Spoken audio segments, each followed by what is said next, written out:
I accidentally bring home a cancer diagnosis report I use as a prop on set. My usually cold contract wife, Vivian Sterling, asks me at dinner how many months I have left. I think she means our 5-year marriage contract, so I answer, a little over a month. She falls silent. Later I quietly go abroad to study. Half a year later when I come back, I hear from friends that Vivian has gone mad searching for her deceased husband. Alive, I want to see his face. Dead, I want to see his bones. Turn this city upside down if you have to, just bring him back to me. Miss Sterling, dinner is ready, we can eat now. But Vivian is still lost in that cancer diagnosis report, with no idea that it's just a prop from my drama. Vivian snaps out of it. On the table are 3 dishes and a soup, all her favorites, but tonight she has no appetite. After a few bites she looks up at me and asks, how much time is left? I freeze for a second, then realize she must mean the 5-year contract. A little over a month. This day, I have long prepared myself for. After all, when we got married, Vivian's secretary gave me a serious warning that Vivian chose me as her husband, not only because her family pressured her to marry, but more importantly, because my face looks somewhat like her first love who went abroad 5 years ago. In other words, I'm just a substitute after her first love left. And now, her first love is about to return, so her sudden question about the contract probably means she wants me to make room for him.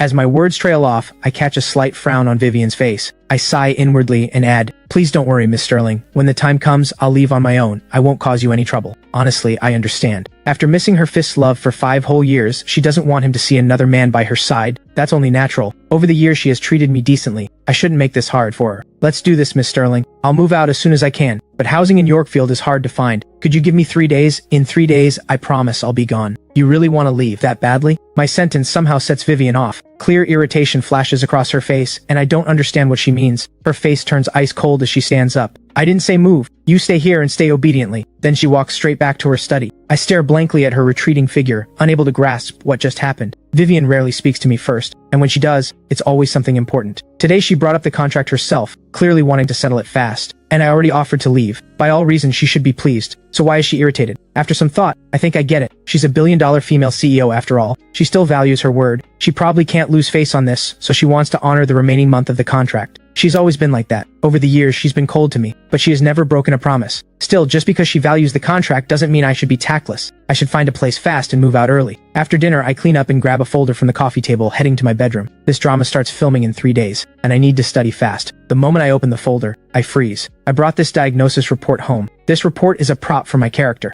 Lily must have accidentally slipped it in with the script. After dinner, I sit at my desk and study the script carefully. I have always been very serious. No matter what I do, I give it 100%. The role Lily landed for me this time is only the 5th male lead in a low-budget web drama, but I still pour all my passion into understanding this character. Soon, it's 9 o'clock. I glance at my watch, get up, and head to the kitchen. Vivian is a workaholic, especially these past few years since she took over the family company. She has been so busy she often forgets to eat, which gave her serious stomach problems. After I learned this, I spent a fortune consulting renowned traditional Chinese doctors, bought stacks of medical books to study, and developed a medicinal porridge. It works like magic. Ever since Vivian started having this porridge, her symptoms have eased a lot. So every night, I make her a bowl. Even when she's away from home, staying at the office for long stretches, I deliver it rain or shine. 5 years. As an employee, I think I'm pretty qualified. The fragrant porridge is soon ready. I scoop a full bowl and walk to the study door. The moment I arrive, I hear Vivian's voice drifting out. She seems to be on a phone call. Her voice is unbelievably tender. Hard to imagine that the usually icy Vivian has such a soft side. Are you coming back early? Good. I'll pick you up at the airport. I already told you, he and I are only a contract marriage. In these 3 years, I haven't even let him touch a finger of mine. The contract ends in 2 months. I'll make it clear to him then. I wait a while until she hangs up before knocking on the door. Vivian opens it. Miss Sterling, this is fresh porridge. Drink it while it's warm. I won't bother you.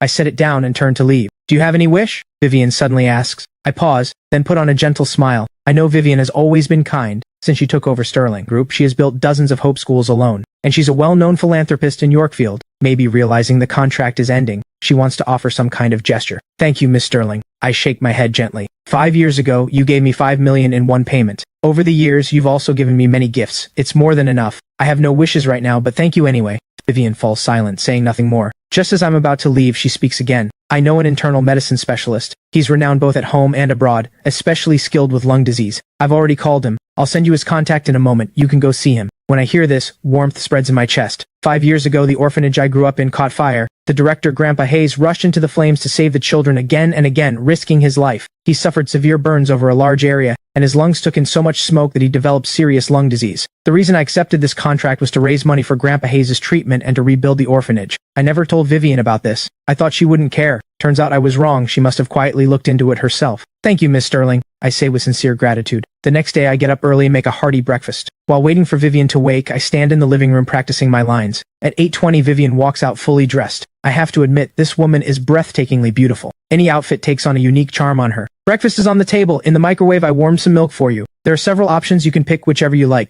Vivian nods slightly, sits at the table, and takes small, graceful bites. As expected of a young lady from a wealthy family, Vivian received elite education from a young age. Every move radiates intelligence and grace, a delight to watch. Vivian likes quiet, so I can't practice lines in front of her. Just as I turn to head back to my room, she calls out, "Hey, I booked Dr. Jensen for you last night. He's coming to Yorkfield Central Hospital today for an academic exchange. Just call him when you get there." I nod and thank her. Vivian lowers her head, quietly eating again. I go back to my room, freshen up a bit, and not long after, I hear the door close outside. Vivian must have left for work. Once I'm ready, I head out to grab a cab to the hospital. The second I pull out my phone, a luxury white car pulls up in front of me. The window rolls down, revealing Vivian's exquisite face. "Get in, I'll drive you." I freeze on the spot. I know what this car means to her. Among Vivian's luxury fleet, this is the most ordinary one, but it was a birthday gift from her first love. Vivian treasures this car like nothing else. She doesn't care about her $10 million sports cars, but this one she pampers with extreme care. She can't bear a single scratch on it. She has never let any man sit in it, including me. "It's all right, Miss Sterling, I'll take a cab. If I scratch or stain it, I couldn't afford to pay you back." Vivian's brows tighten. I stammer, and under her colder and colder stare, I finally manage a thank you, and obediently get in. The inside of the car is eerily quiet, but then Vivian suddenly breaks the silence, and her words jolt me. "When was it diagnosed?" I think she means Grandpa Hayes. 2 years ago. Her brows knit slightly. "Why didn't you tell me sooner?" I'm puzzled. She's talking a lot today. She doesn't say this much. In a whole year. But thinking of her good intentions, I answer, "Miss Sterling, you're busy with work. I didn't want to bother you with these things." Her voice carries irritation as she says, "Even if this is a contract marriage, legally we're still husband and wife. You shouldn't hide things like this from me." She sighs again. "Call me anytime if you need anything." Half an hour later, the car stops in front of Yorkfield Central Hospital. "I have a morning meeting soon, so I won't go in with you. Cooperate with the doctor. If you need money, call me."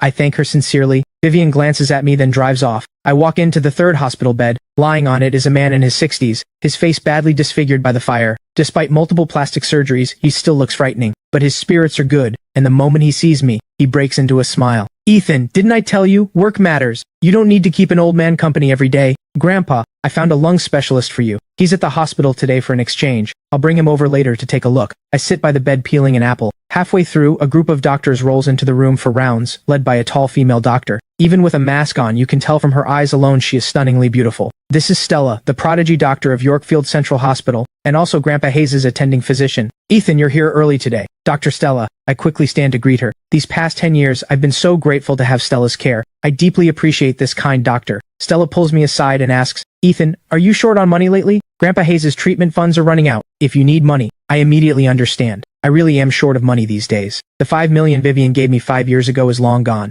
Over the past 2 years I've earned some on my own, but it's all gone into treatment and the orphanage. I have thought about asking Vivian for a loan, but she owes me nothing. And over the years she's actually been quite good to me. I simply can't bring myself to ask. "Thank you, Dr. Stella. I'll figure something out for the treatment." I decline her offer. Stella has helped me enough already over the years. I don't want to owe her another favor. Stella sighs softly. After 10 years together, she knows my temperament. I look gentle and obedient, but underneath I'm stubborn as anyone. "All right, if you need help, just ask. Unless you don't see me as a friend." "Of course you are. You're my only friend. You'd be the first I'd turn to." "Only friend?" Stella's face flushes behind her mask. She glances up at my face and her heart starts pounding wildly. "He's already gone and you're still staring. Careful your eyeballs don't fall out." A hand lands on Stella's shoulder. Startled, Stella turns around to see her best friend Kiki's teasing face. "What are you talking about?" Stella rolls her eyes at her. "Others might not know, but I do. Every time you look at him, your eyes practically melt." Kiki exposes her without mercy. Stella's bright face turns even redder. "Will you shut up? Between him and me, it's just a normal doctor-family member exchange. Nothing like what you're saying. Do you even believe that yourself?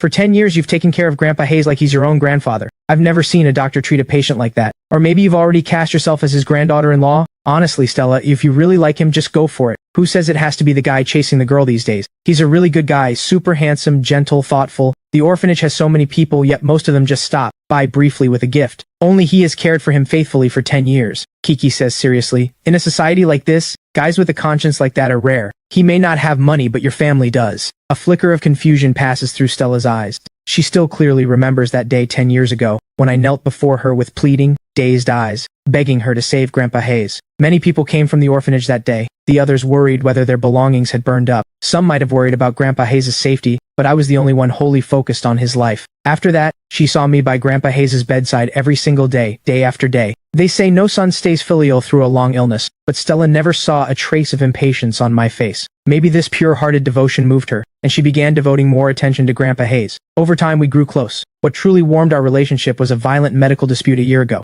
The patient's family came in 7 or 8 strong. The patient was already at death's door when brought in and couldn't be saved, but they blamed the hospital and the doctor anyway, accusing the hospital of negligence and demanding sky-high compensation. When talks broke down, the gang viciously cornered Stella, the attending doctor at the time, in the parking lot, and one of them even pulled out a knife to attack her. At that critical moment, I took the fatal stab for her. I lay in the hospital for a full month before recovering. Stella snaps out of the memory and gives a bitter smile. Don't say things like that. He's already married. Kiki is shocked. But all these years, I've never seen his wife visit. His wife is busy with work. What a shame. A guy this good is so rare. Whoever ended up with him is so lucky. With him taking care of her, that woman must be incredibly happy. Kiki feels deeply disappointed. She had even decided that if Stella didn't make a move, she would. Who knew he was already married? Stella's heart is full of bitterness. Through the doorway, she sees my face inside the ward, laughing and talking with Grandpa Hayes, and she keeps losing herself in the sight. The day quietly passes. Because Vivian had called ahead, the appointment with Dr. Jensen goes especially smoothly. After the examination, Dr. Jensen tells me clearly that Grandpa Hayes' illness can be fully cured. It just requires an expensive surgery. Hearing this good news, my mood is great all day. Back home, Vivian still isn't back. That's normal. Out of the year, she's away from home more than half the time.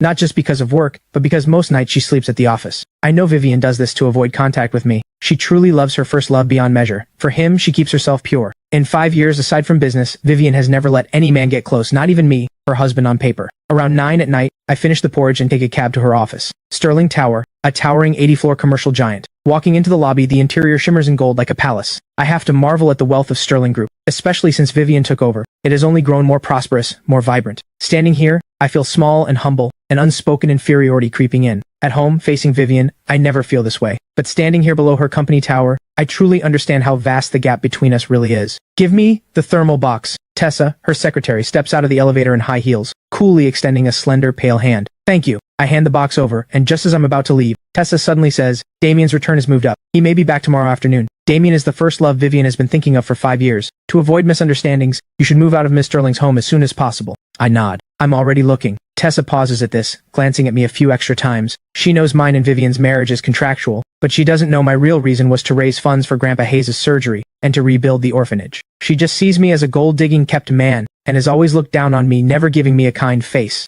She thought I'd cling on, but she didn't expect it I'm so tactful. I even went looking for a place before she even had to say it. That's good. Saves her the effort. It's best you think that way. As you know, the one Miss Sterling has always loved is Damien. That hasn't changed for years, in fact. That love has only grown deeper. My words may sound harsh, but I want to remind you, don't think things you shouldn't. A toad will never reach a swan. You should know your place. After you leave, I hope you don't disturb Miss Sterling again. It would only cause her trouble. You know Miss Sterling has always been kind. There are things she can't bring herself to say, so I have to say them for her. My fists clench tight. I feel a knot of frustration in my chest, but after a long moment my hands slowly relax. I nod. What right do I have to be angry? This was always just a transaction. Alright, please tell Miss Sterling for me. I've always known my place and I've never dared to harbor any improper thoughts. I'll move out as soon as I can. With that, I quicken my pace and leave. Tessa stays where she is, watching me go, feeling a touch of guilt. Maybe her words just now were a little too harsh. She, Vivian, and Damien were all university classmates, and a mutual friend of both. Back then she witnessed their sweet romance firsthand, so she especially resents me, the gold-digging third wheel. What she just said was on her own initiative, meant to make me back off. Now this guy seems quite sensible. That's for the best, whether for me, for Vivian, or for Damien, it's the best outcome. On the way back, I realize I need to pack up and get out fast, so I go buy a large suitcase and start packing the moment I get back. By the time everything is packed, it's already noon. I'm not in a rush to leave. Either way, I should say goodbye to Vivian before I go. I wait until past 6 in the evening, but she still hasn't come back. I don't even know if she'll be back tonight. After thinking it over, I pick up my phone and send a message. Are you coming back tonight? After a long while, Vivian replies with a word, busy. I don't think much of it and write back, I've packed everything, I can move out tonight. I wanted to say goodbye in person, but if you're busy, I'll just say it here. The key and the porridge recipe are on the dining table. I won't be bringing you porridge anymore. I'm free the next couple of days. If you want to file the divorce papers, just let me know anytime. I don't expect her to reply. I put the phone down, give the house one last cleaning, and then drag my luggage downstairs. Looking back at this place where I lived for nearly 5 years, I feel a pang of melancholy. I lived here for so long, some attachment is only natural. This time, leaving, I probably will never come back in this lifetime. After a moment's thought, I open the door and step out. The instant I open it, I freeze. A terrifyingly dark face stands before me. My voice catches in my throat. I want to speak but can't. After all this time together, this is the first time I've seen Vivian wear an expression like this. She has always been elegant, cool, intelligent, like a fairy untouched by the mortal world. No matter how angry she got, she has never shown a face this ugly. It leaves me at a total loss. Did I do something wrong? I think it over carefully. Everything I did was according to her wishes. She wanted me to move out, so I moved out that very night. Why is she still angry? Could it be because I left without saying goodbye in person, that it's disrespectful? Either way, she's the boss. For an employee like me to quit by just walking out doesn't look right. A trace of embarrassment crosses my face. I'm sorry, Miss Sterling, I should have said goodbye in person, I apologize. I don't know why Vivian suddenly came back, but she's probably worried I might have taken something from the villa. After all, there are many valuable things inside, especially gifts Damien gave her. I've always noticed how much Vivian treasures those gifts. Like a watch worth tens of thousands, she bought a six-figure presentation case just to display it, placed right in the most prominent spot in her study, as if to gaze at it and remember him. Watches, paintings, and antiques worth millions and under are all over the house, none of them guarded against me. Now that I'm leaving, her concern makes sense, so I quickly say, I'm only taking my clothes and such. I can open the suitcase for you to check, or I can wait while you go through your belongings before I leave. Is that what you think of me? Vivian suddenly says. I freeze, mentally cursing my own loose tongue. Even if I thought it, I shouldn't have said it out loud. Saying that makes her sound petty and calculating, so I rush to fix it. Miss Sterling, I didn't mean it like that. What I meant was, inside. Before I can finish, Vivian cuts me off coldly. With that, she walks in. Watching her stride ahead, I feel a flicker of disorientation. Vivian's walk has always been elegant, every step graceful as a goddess, a pleasure to behold. But right now, she looks somewhat sulky, her steps wide and forceful. Puzzled, I drag the suitcase after her, thinking she probably wants me to go back inside so she can check her belongings first. After all, in such a public spot, a glamorous CEO like her can't lose face, so it's best to give her that face. Once inside, I voluntarily open my suitcase. 5 years ago when I first came to this house, I had nothing, just a few cheap changes of clothes. The clothes in the suitcase now were all bought later, and none of them are cheap. It's not that I'm wasteful. As Vivian's husband on paper, dressing too shabbily would hurt her image. Besides, I'm an actor, so I need to look the part. In the entertainment world, people judge you by your clothes before they judge you by you. Aside from the clothes, there are some acting books, a laptop, and 2 watches Vivian gave me. Both watches are pricey, even the cheaper one costs over $100,000. They were birthday gifts from Vivian these past 2 years. There isn't much. She doesn't look at the suitcase. Her stunning eyes stay fixed on me, faintly burning with anger. I feel deeply uncomfortable, a heat creeping over my whole body. Being stared down by a CEO with such a powerful presence, honestly, makes me very uneasy. Does she think I secretly hid her luxury items? Can't blame her for thinking that since I am poor. Faced with all those expensive luxuries, how many people could resist the temptation? Would you like to check first? Ethan, do you think this is funny? What? I lift my head and meet her blazing eyes. Take your stuff back to your room. She says it sharply, then strides toward the study and slams the door. What does she mean? I can't make sense of it. Telling me to take the luggage back to my room, does she plan to let me go only after she's done counting her things? Vivian is a queen in business, a famously brilliant businesswoman, but in daily life she's a bit absent-minded. She often forgets where she puts things. She has so many luxury items, she's probably forgotten about most of them. Counting them all could take a while. I hesitate, unsure whether to leave or stay. In the end, I lower my head and drag the luggage back to my room. Fine. Let her finish checking first. If something really did go missing and she blamed me, I might even end up in jail. I don't cook tonight, nor do I ask if she has eaten. My mood is restless. Damien comes back tomorrow afternoon, and Vivian might even bring him here. I don't dare entertain any improper thoughts about Vivian, but seeing them flaunt their love right under my nose, or maybe doing things even less appropriate, that would be torture for me. Am I really fated to suffer this? Well, I took her money. What's a little suffering? I lie in bed tossing and turning, not sure when I finally fall asleep. The next day, I sleep in for the first time in a long time. When I wake, it's already past 9. Vivian isn't home and I have no idea where to go. I don't know whether she finished checking her things last night. I think about calling to ask, but I can't work up the courage. I remember how angry she was when this came up last night. Worst case, if she brings Damien back tonight, I'll find an excuse to stay at a hotel and give them their space. I spend the whole day at home studying the script, and before I know it, it's past 5 in the evening. My mind starts to drift. Damien should be back by now. Vivian has missed him for so many years, she must be especially happy right now. What are they doing at this moment? At that thought, I drift off a little. Sometimes I feel quite inferior, especially next to a top-quality man like Damien who has a great family background, handsome looks, he's a major star, and they say his personality is great too. He's excellent in every way. Compared to him, I'm just an orphan with no parents, an 18-tier nobody actor who only lands tiny roles, crushed in every way. No wonder a woman like Vivian, a stunning CEO, falls so deeply in love with him. I can't say I love Vivian much, but at this moment I do envy Damien a little. I pick up my phone and suddenly see a post from Tessa. The picture is of Damien and Vivian having dinner together at a restaurant. I have to admit, Damien really is handsome, even from a man's perspective. I think he's handsome from every angle. Sitting beside Vivian, they look like a perfect golden couple. The caption reads, "After everything, it's still you. I'll ship this couple for 100 years. I try hard to stop myself from looking, but I can't help staring at this photo again and again. In it, Vivian's face is full of smiles, a tenderness I have never seen before. So she does smile. But her smiles are only for the one she loves, and I'm just her employee. never worthy of her smile. I put the phone down listlessly, feeling a tangle of emotions. Too unmotivated to cook, I rarely order takeout. Vivian probably won't come back tonight, she cares too much about face. After all, with me, this third wheel, still at home, given her personality, she most likely won't bring him here. Even if they want to relive old memories, they'd probably check into a hotel. I'm eagerly eating takeout when there's a knock at the door. I'm puzzled. The takeout is already here. Who would knock now? Could it be the property staff?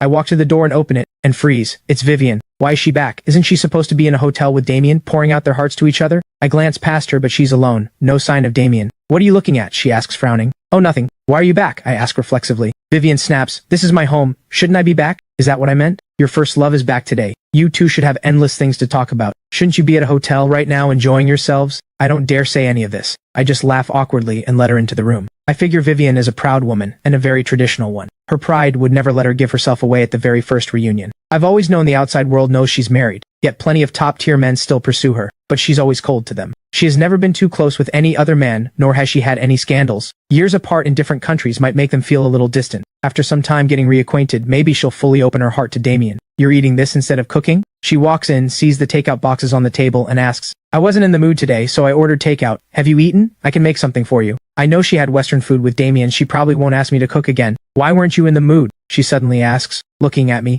In that instant, her gaze falls on my phone on the table. While eating, I shamefully open that photo again, and even zoomed in. Vivian sees the photo almost at first glance and frowns. I follow her gaze, and my face turns bright red in an instant. I practically lunge to grab the phone and hide it behind my back, stammering, I opened it by accident. I want to disappear now. I really want to dig a hole and bury myself. So embarrassing. I want to die of embarrassment. Why didn't I close the phone earlier? I just want to vanish. Vivian gives me a meaningful glance, the corner of her mouth lifting slightly. With my head down, I don't notice the fleeting, stunning charm on her face. Too much takeout is bad for you, Vivian says, then walks straight toward the study. I let out a heavy sigh of relief. Looks like she didn't read into it. Her heart has only Damien, probably doesn't care what I think. I curse myself for worrying over nothing, quickly finish dinner, clean up the takeout boxes and take them downstairs to throw out. Just as I'm about to head back, I see a noble-looking man approaching from a distance. It's her first love, Damien. Why is he here? I frown. So that's how it is. I was just wondering why Vivian came back so early, why she didn't stay with her first love. Turns out they had already arranged for him to come over to catch up. Laughably, I thought Vivian was too reserved to bring him home so soon. Seems I overthought it. After all, he's the man she deeply loves. After such long longing, how could she bear even a moment of separation? But now I'm extremely awkward.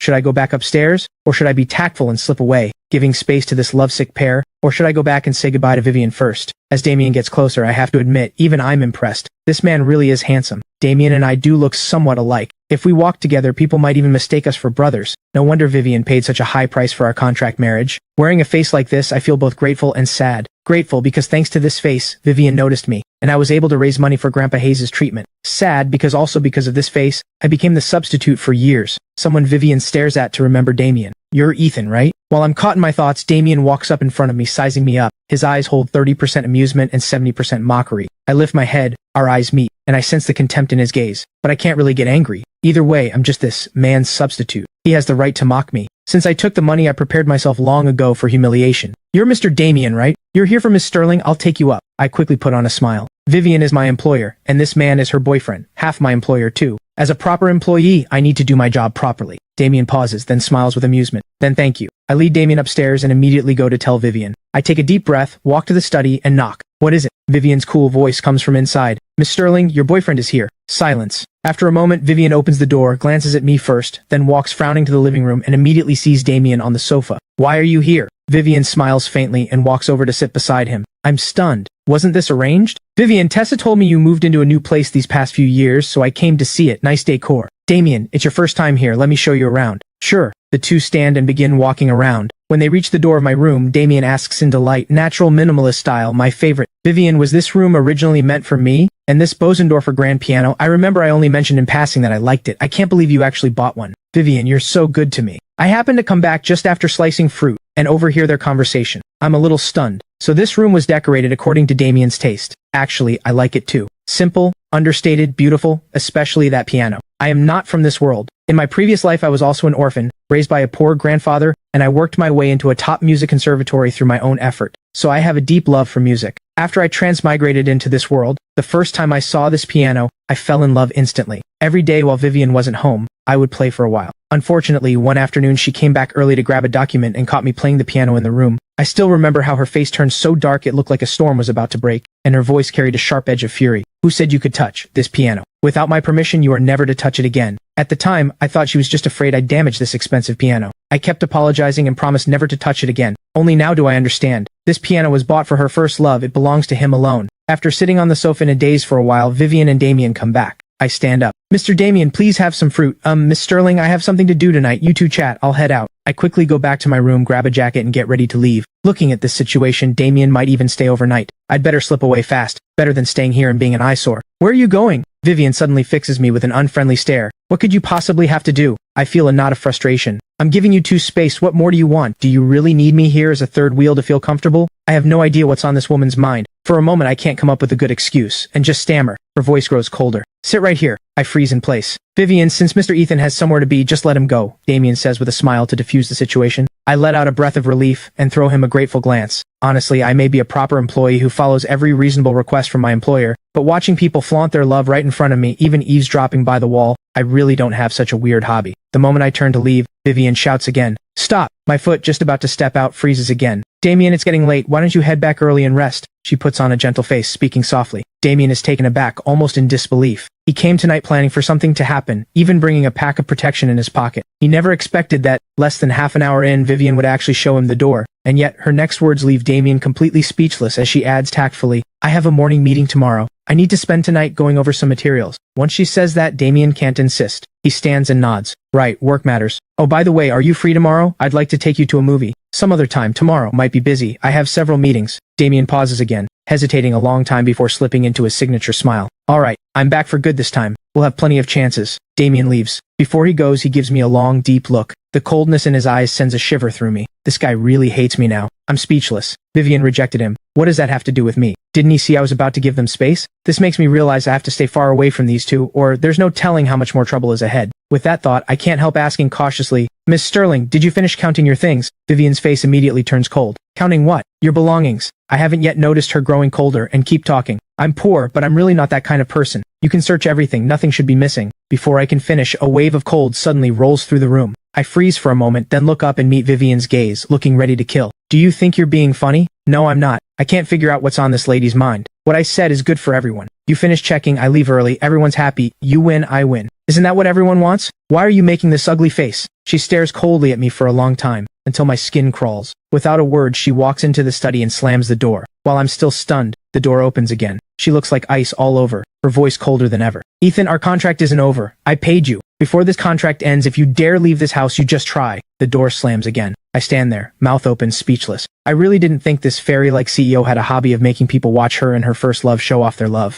She forces me to stay. Is it just so I can witness how affectionate she and her first love are? Fine. I take her money, and I give her happiness. If she has this kind of hobby, I'll oblige. Only 1 month left. Just bear with it. Early the next morning, I sit in Lily's car, heading toward the film studios. You look terrible. What, did that bossy lady at home not let you rest last night? Lily glances at me, unable to resist teasing. I blush awkwardly. Lily, please stop joking. Lily giggles. She loves seeing me blush. If I had a sweet puppy like you at home, I wouldn't let you rest all night either. I look awkward, not sure what to say. She smiles and returns to the topic. How's the script going? It's going okay. Don't put too much pressure on yourself. Your role is the fifth male lead. Not much screen time, not much demanded. I nod. The filming location is at Yorkfield Film Studios, about an hour and a half from the villa area. By the time we arrive, it's just past 8 and the crew is still preparing. Lily leads me straight to director Reed. This is a low-budget web drama, and my role doesn't have much screen time, so after he saw my photo and with Lily's connection, he just decided on the spot. This is my first time meeting director Reed in person. He's in his 50s, once a fairly famous director in the industry, with multiple TV dramas broadcast on major networks, and some real achievements. But these past few years, his luck has been bad. Every project flops, and gradually no one wanted to work with him. He had to switch to web dramas. But the connections he built over the years are still there. His eyes, hidden behind thick lenses, look me up and down, carrying a quiet authority. Not bad. Good potential. Even more handsome than your photo. Director, you flatter me. I'm just a newcomer. Please give me your guidance and feedback. I quickly respond with humility. Of course. Lily and I go way back. The people she brings can't go wrong. Young man, act your heart out. There will be plenty of opportunities ahead. Director Reed pats my shoulder encouragingly. While we're chatting, a sudden commotion breaks out among the crowd outside. Oh my god, it's Damien. It's actually Damien. I'm finally seeing Damien in real life. So handsome. Why is Damien heading toward our set? Is he joining this drama? Wasn't Wade already cast as the male lead? Damien is such a big name he's actually appearing in a small-budget web drama. The director is so amazing. Hearing Damien's name out of nowhere, I freeze. Then I see a tall, slender young man in dark sunglasses surrounded by 7 or 8 assistants and bodyguards walking onto the set. He wears a sharp, custom-tailored suit that gives him an imposing A-list presence. It really is Damien. Pink hearts practically pop in Lily's eyes. She clearly likes Damien's type too. Director Reed, I thought all the actors were already cast. What's Damien doing here? Director Reed bursts out laughing. I'm still in a daze. Last night I received a call from Damien's agent. He specifically requested to be in this drama, and he's even taking a very low fee. He still feels like he's dreaming. A low-budget drama like this, not only could it never afford an A-list star like Damien, even a second-tier actor wouldn't give it a glance. Who would have thought Damien would lower himself to do a guest appearance? Director Reed was so thrilled last night he couldn't sleep all night. Ethan, your luck is here, Lily says excitedly. With an A-list star like Damien in this drama, exposure and buzz are going to explode. If your performance is strong, you might even ride Damien's fame to get a little popular. I force a strained smile. Others don't know why Damien would lower himself for a low-budget web drama, but I know very well he most likely came for me. I lift my eyes to look at Damien surrounded by his entourage, and just then he looks my way too. Our eyes meet in mid-air. Damien casually turns his head away, with no intention of greeting me. Naturally, I won't approach him either, but Lily is anxious. A big name like Damien isn't someone ordinary people can reach. Now with this chance, she has to drag me up to make a good impression. I want to refuse, but Lily pulls me forcibly in front of him. Hello, Mr. Damien. I'm Lily, an agent from Skyline Entertainment. This is my actor, Ethan. He's the 5th male lead in this drama. She quickly winks at me, and I force myself to greet him. Hello, Mr. Damien. Damien's eyes, hidden behind sunglasses, hold a hint of amusement. He just gives a brief answer. Mr. Damien, Ethan is a newcomer. Please give him your guidance from here on. Seeing me unable to push for it myself, Lily has to do it herself. Young people shouldn't always think about shortcuts. Polish your acting, strengthen your professional skills. Nothing beats that. Damien's tone is cold, his words sparing nothing. The moment he says this, the set goes cold. Everyone turns to look at me in shock. In the entertainment industry, people usually keep up appearances, maintaining harmony. A face-to-face criticism like Damien's is extremely rare. How did this Ethan offend Damien? Everyone steps back a few paces from me, afraid that getting too close might anger Damien, the A-lister. Lily stares in disbelief, as if she never expected this outcome. Only after Damien walks away does she anxiously turn to me. Ethan, did you offend him? He's a huge star. When did I ever get the chance to offend him? I raise an eyebrow. As an employee, I don't want to make Vivian's business known to the world. Moreover, Damien is a major star. The slightest rumor would explode citywide. I can't believe he's like this. I used to like him too.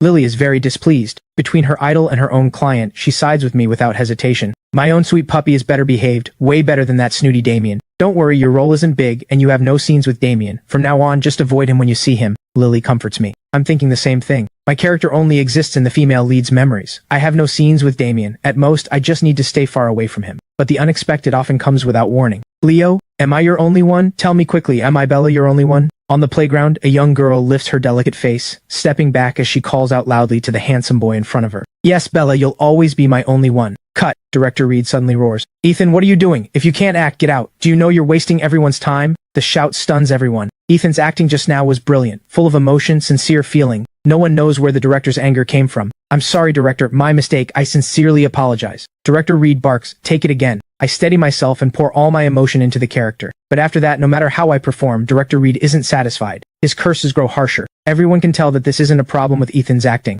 The director is deliberately targeting me. Lily, what are you doing? What kind of actor did you recommend? Director Reed calls Lily over and bursts into complaints. I don't want this actor. Take him away. I'll wire you the breach fee later. Lily's face darkens. Director Reed, I need an explanation. Explanation? What explanation do you want? His acting is bad and now he's blaming me? Whether his acting is bad or not, you know in your heart. Lily refuses to back down. Director Reed waves his hand impatiently. Don't make a scene here, just get him out. Lily, let it go. Seeing Lily ready to argue further, I tug her arm and shake my head gently. I have no grudge with Director Reed. He wouldn't target me like this without a reason. The only explanation is that Damien is pulling strings. This is too much. Lily's eyes flash red with anger. Ethan, don't worry. If this little web drama is gone, it's gone. I'll find you something better. I trust you, Lily. I offer a bright smile. Walking out of the studios, Lily is still worried. Let me drive you home. No need, Lily. I have something to do nearby. I was looking for a place online last time, but I haven't heard back yet. I'll probably be filming around here anyway, so I might as well find a place nearby. Is there anything you need help with? No, just something small. Alright then, I'll go to the office and find you another project. Watching Lily leave, I'm about to head off when just then, a middle-aged woman walks up arrogantly. You're Ethan, right? Come with me.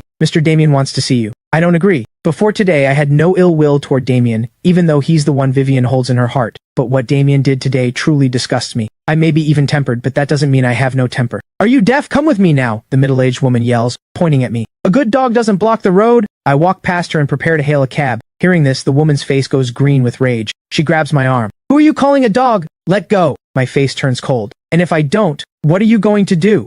Being invited by Mr. Damien is the luckiest thing in your lifetime. A nobody extra like you. If not for Mr. Damien's mercy, you'd never see him in your life. And you dare give me attitude? Wendy. Damien walks over. Mr. Damien, this guy doesn't know what's good for him. He actually refused you. The middle-aged woman glares at me with resentment. Damien's lips curl into a mocking smile. Ethan, don't you want to talk with me about Vivian? This isn't the place to talk. What do you want to say to me? At the coffee shop, I look Damien straight in the eye. You saw what happened today. I only told Director Reed one line that I don't like you, and he kicked you out immediately. Damien wears a face full of mockery. Do you think you belong in the same world as me and Vivian? I frown. You brought me here just to show off your superiority. Damien wags his finger. You're not even worthy of that. I brought you here to tell you one thing. There are no fairy tales in this world. A princess will never fall in love with a frog, and a frog will never become a prince. Vivian's contract marriage with you is only because she sees you as my substitute. I believe you know this yourself. Now that I'm back, do you think it's appropriate for you to keep clinging to her? I lift my eyes. You're overthinking. I've always known my place. I've never thought about clinging to her. Then that's best. I hope you move out of her place immediately. I don't like any man being too close to her. I'm already looking for a place. Damien smiles and lights up his phone, pushing it in front of me. This is the chat between me and Vivian today. Take a look. I have no idea what he's trying to do. I lower my head and look at the chat. Are you waiting until the contract ends to make him leave your house? His health isn't good, you know. You haven't developed feelings for him, have you? After all, he is handsome. No, we're only contractual. I'm not heartless either. He has taken care of me for 3 years. If you really don't want him to leave, I can understand, but it would make me uncomfortable. I'll find a time to make it clear to him. Don't overthink it. To me, he's just a roommate I've shared a house with for years, nothing more. After reading the whole page, I have no interest in scrolling further. I push the phone back, a hard-to-describe feeling rising in my chest. A roommate, huh? That's really what it was. For 3 years living under one roof, we rarely spoke. It was always me one-sidedly taking care of her. While she only gave me 2 watches on my birthday, she never said a single word of care. Even a real roommate of 3 years wouldn't be so distant as to never offer a word of concern. Between the lines, I sense Vivian's hesitation. She wants me to leave, but her sense of decency won't let her open her mouth. I don't know why, after I have offered to leave so many times, she refuses. What is she thinking? Or maybe my resolve isn't strong enough. This time I'll just leave without saying goodbye. I'll tell her after I've already moved. Maybe this is exactly the ending she wants. On the 79th floor of Sterling Group in the CEO's office, Vivian is on the phone. Dr. Jensen, how is the situation? Miss Sterling, it's not optimistic. The patient's lung condition is severe, and it's been dragged on too long. I told him it could be fully treated, but in reality he probably has only about 2 months left. Dr. Jensen sighs through the phone. Vivian's expression freezes. Is there no other way? Money is not an issue. Currently, this disease can't be cured anywhere in the world. With enough money, we can prolong it for some time, but the patient will suffer. Vivian falls silent for a long time before answering. Dr. Jensen, you're the expert here. I'm counting on you. Don't worry about the money. Give him the best medicine. Yes, all right, I know what to do. After hanging up, Vivian slumps in her chair. Somehow at this moment her heart palpitates strongly, and a dull pain throbs deep inside. She can't help but recall the day Damien firmly broke up with her and went abroad to study. She had followed her best friend Daisy to the Aces bar to drown her sorrows. She doesn't like drinking, and especially hates the feeling of being drunk. But that day she downed glass after glass, as if only that could make her forget the pain inside. It was at that very moment that she saw Ethan singing on the stage. His voice was gentle, healing, and as he lowered his head playing the guitar, his profile, so similar to Damien's, in her days blurred together with the shadow in her heart. Suddenly, the wounds inside her seemed to slowly heal with his voice. In the time that followed, she, who had never been to bars before, showed up without fail in that same spot every day, waiting for Ethan to take the stage, looking at his face, listening to his voice. Only in those moments could her heart, full of wounds, find a little peace and comfort. Later, she got information about him from the manager. His name was Ethan, a recent dropout from college, desperately in need of money. He worked several jobs, print modeling and bit parts on sets during the day, singing at the bar at night. At that time, her family was pushing her to marry. So that night, when Ethan finished singing and prepared to leave, Vivian called him into a private room and handed him the contract. She still remembers the shock and surprise on Ethan's face, and how he solemnly promised to be a perfect contract husband. In fact, over the years, he's been flawless, her daily life taken care of in every detail. After staring blankly for a while, Vivian picks up her phone and dials a number. Vivian, what's the occasion that you'd call me today? Camille, I have a favor to ask. You have connections. Can you help me find a lung specialist? Other countries are fine too. Money's not an issue. Vivian, what's wrong? It's not me. A friend of mine has lung cancer. Okay, I'll do my best. I'll call you when I find someone. I search around the film studios area but can't find a suitable place, so I just register with 2 agencies and leave my info. I call Auntie Bennett, the caregiver looking after Grandpa Hayes, to check in, and only after hearing all is well do I return home with peace of mind. This time I'm determined to leave.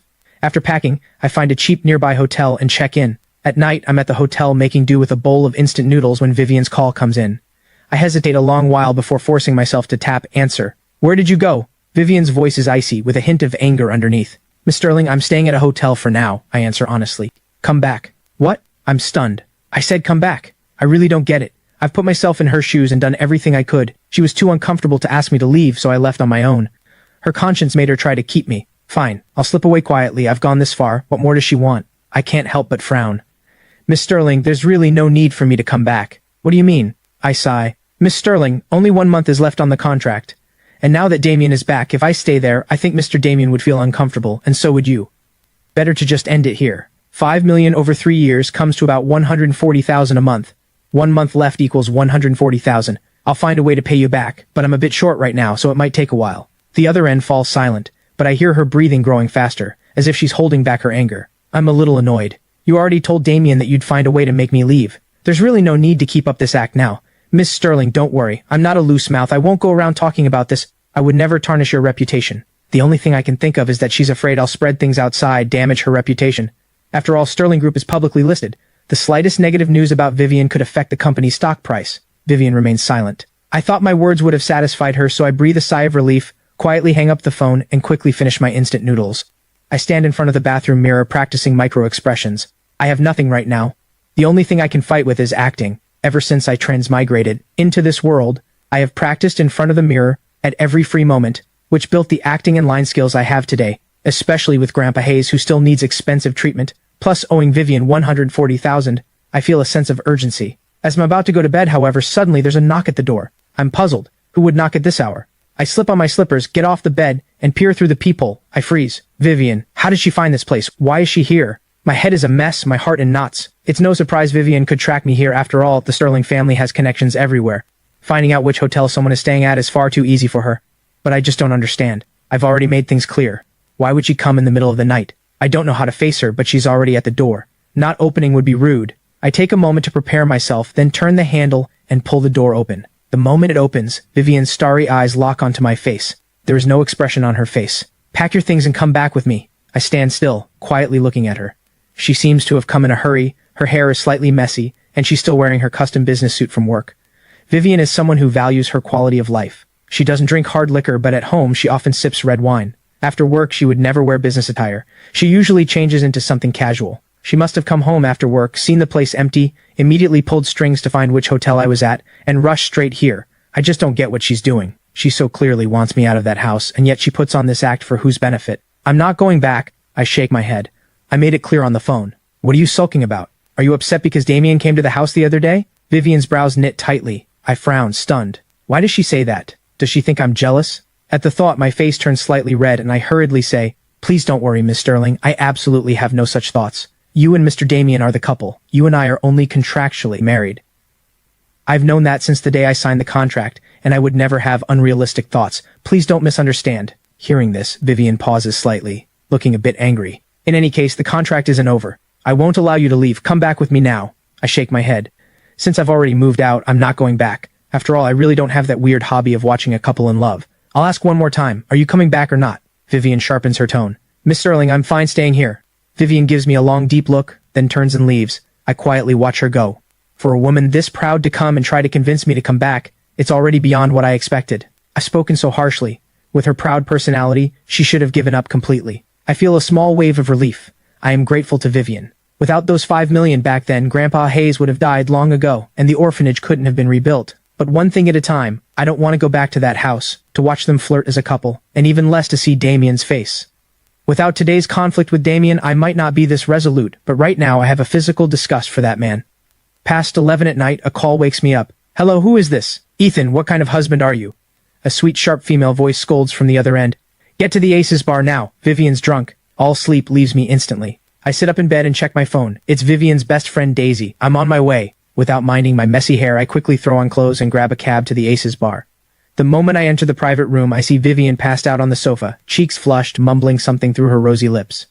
Daisy has also been drinking, leaning against the sofa, rubbing her face. She's the sweet, petite type, small and adorable, with looks that aren't as stunning as Vivian's, but still rare and beautiful. Ethan. The moment she sees me, Daisy plants her hands on her hips. What on earth did you do to Vivian to make her this angry? She basically never drinks.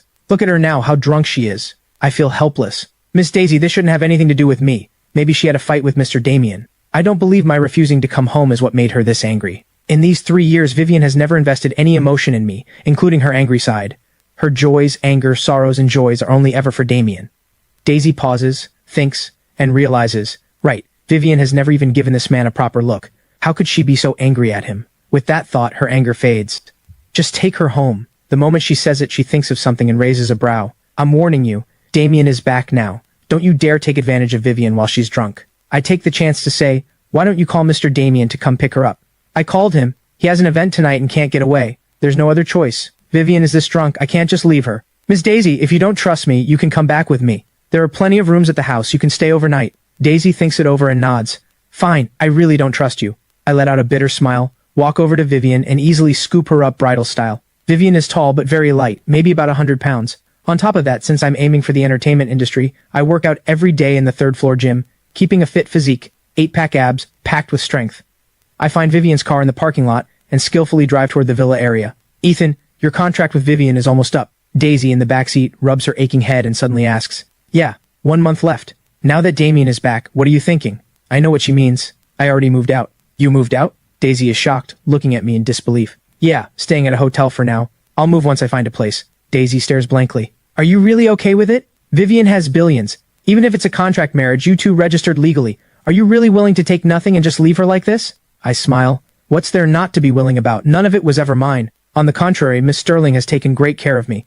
Without that money back then, I don't know where I'd be now. A person should have a conscience. She has been so good to me. The least I can do is not make things hard for her. After a long while, Daisy finally says, it's best you think this way. Think too much, and the only one who suffers is you. Back at the villa, I carry Vivian to the bedroom and lay her down, then expertly go to the bathroom, bring a towel to wipe her face, and immediately head to the kitchen to make hangover soup, patiently spoon-feeding it to her. Daisy stands beside me, watching in amazement. Do you take care of Vivian like this often? I smile. She's my employer. She gave me $5 million. I have no way to repay her, so I can only do the small things I'm capable of, so she doesn't have to worry about these trivial matters when she's home. Daisy pauses. Just then, Vivian's face suddenly changes, and she vomits over the edge of the bed. I don't have time to dodge, and the vomit covers me.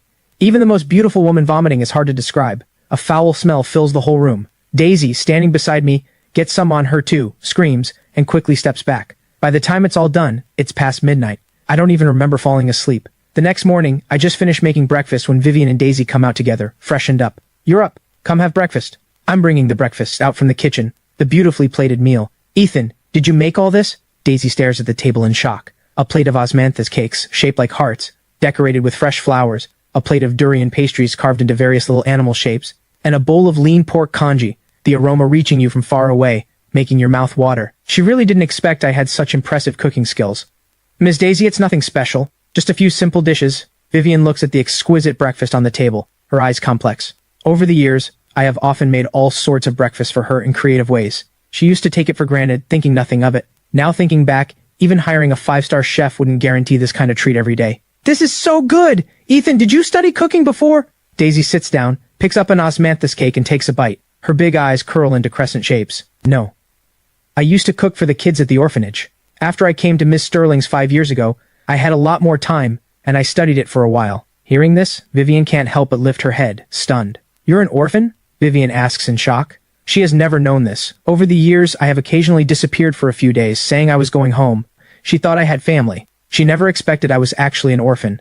Vivian's heart is in turmoil. Just how little attention has she paid to this contract husband? After all these years, she doesn't even know my basic background. Yeah, Grandpa Hayes from the orphanage picked me up from a garbage pile and raised me. At 5, a family adopted me, but at 10, they had their own son and sent me back. I eat my breakfast, speaking in a calm tone, as if describing something unrelated. I'm so sorry. I didn't realize your background was so sad. Daisy's eyes hold pity. It's all right. I've long made peace with it. I pull out a tissue, wipe my mouth, and stand up. Miss Sterling, Miss Daisy, take your time. I'll head out first. Vivian parts her red lips, wanting to say something, but in front of Daisy, her cool, proud personality won't let her speak any words to make me stay. She can only watch me leave. Vivian, are you really going to end the contract with him? Daisy blinks and asks. Vivian frowns. Why are you asking? Vivian, if you're really going to end it with him, then why not let me have him? Let you have him? Vivian stares at her in shock. Daisy nods. You know my dad wants to marry me off to Preston. That guy's a total playboy. New girlfriend every 3 days. I can't stand the sight of him. I want to follow your lead. Find someone, quietly register, and then my dad won't pressure me anymore. I think he'd be a good fit. Vivian suddenly feels her heart skip a beat, her throat going dry. Come on, Vivian. You wouldn't happen to be reluctant, would you? Seeing her silent, Daisy continues. You already have Damien. Damien and I, Vivian wants to explain something but on reflection decides not to. Daisy, you're not suited for him. Why? Isn't it just a contract marriage? I'm not actually going to fall for him, just use him as a shield. What's so unsuitable about that? Daisy is confused. Vivian pauses a few seconds. He's sick. Late-stage lung cancer, he might not live past 2 months. Daisy shrieks, her eyes wide. How could that be? So you two really aren't suited. Besides, your dad has met him. Even if he weren't sick, your dad wouldn't believe it if you brought him home. Daisy is stunned. My gentle, sunny smile keeps surfacing in her mind. Ever since the day she met me, I have always been like this, warm as a spring breeze.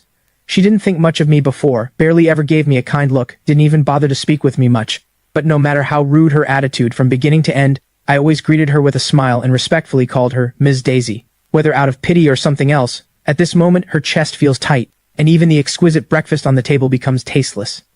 In an ordinary ward at Yorkfield Central Hospital, I'm massaging Grandpa Hayes' body. Long-term bed rest has severely weakened his muscles. The caregiver hired every few days doesn't have much strength, so I come over every 2 days to give him a massage. After the massage, Grandpa Hayes falls into a peaceful sleep. I take the kettle and head to the hot water room. At the corner, 2 familiar figures approach. Vivian, thank you for taking time to come to the hospital with me. Don't mention it. Are you feeling better after the intravenous drip? Much better. By the way, it's already noon. Let me treat you to lunch. You can't refuse again, otherwise I'd feel terrible for taking up your whole morning. My steps pause. The 2 of them happen to look up in my direction. Our eyes meet in the middle. Vivian is a little surprised to see me, and Damien's lips curl into an amused arc. I don't say hello either, just nod lightly to Vivian, and continue toward the hot water room. Vivian thinks for a moment, then catches up. Miss Sterling, can I help you? I ask gently. Are you feeling better? Thank you for your concern, a little better. Vivian nods. If you need money, call me. I bow to thank her. Move back. What? I pause briefly. Move back in. Conditions out there can't compare to the villa. I'm not lacking that few $100,000. You don't need to sulk over this. I'm silent for a moment. Why does she think I'm sulking with her? Honestly, I really don't understand what's going on in this woman's head. Her boyfriend is already back, yet she keeps insisting I stay at her villa. What is this even? After more than 10 seconds of silence, I finally speak. Miss Sterling, there's really no need for me to move back. After all, it would cause unnecessary trouble between you and your boyfriend. I know you mean well, but I should know my boundaries. Thank you still for your kindness. He's not my— Vivian! What are you two talking about? Damien walks over with a smile. Vivian's words get swallowed back down. Mr. Ethan, Vivian and I still need to go out for lunch, so I won't chat much longer. Damien wears a faint smile. After all, Vivian pushed aside her heavy workload to keep me company at the hospital for 4S all morning. I should at least show some appreciation. Hey, Mr. Ethan, are you free? Want to join us? No, I won't bother you. I have things to do anyway.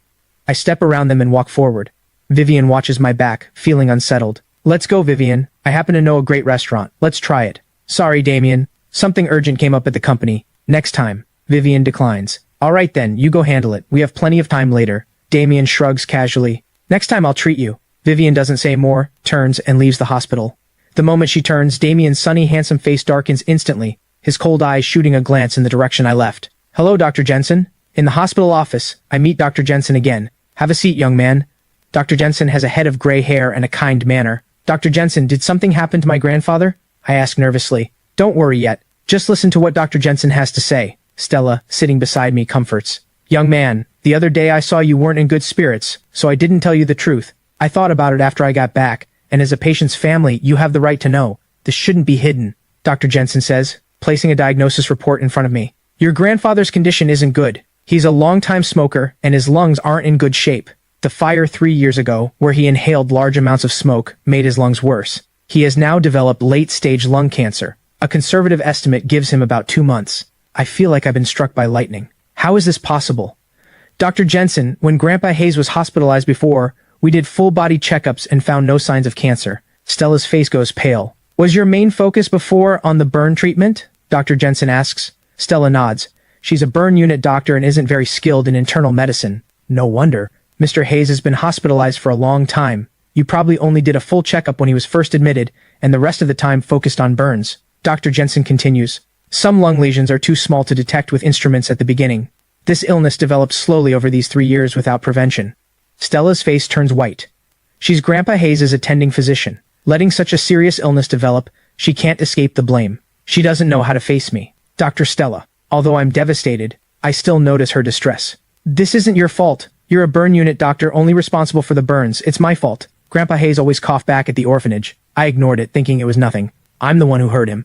Stella's eyes turn red. She knows how heartbroken I am, but she didn't expect that at this moment, I'm still taking care of her feelings. Dr. Jensen feels moved as well. He had actually planned to keep this from me for now. Vivian is the major shareholder of Yorkfield Central Hospital where he works. In other words, he's just an employee under her. He had planned to gather lung specialists to study the case, see if treatment was possible. If it worked, a major achievement like this might even get him promoted to deputy director. Unfortunately, after 3 days of discussion, the final conclusion was still beyond saving. That's why he came today specifically to tell me the truth, so I could prepare myself. Looking at me now, this young man really is a good person. Handsome, polite, devoted, and humble. No wonder a privileged woman like Vivian would favor me. While this illness can't be cured, extending his time a bit is still possible. It depends on what you choose. I immediately ask, Dr. Jensen, if we can extend his life, of course that's best.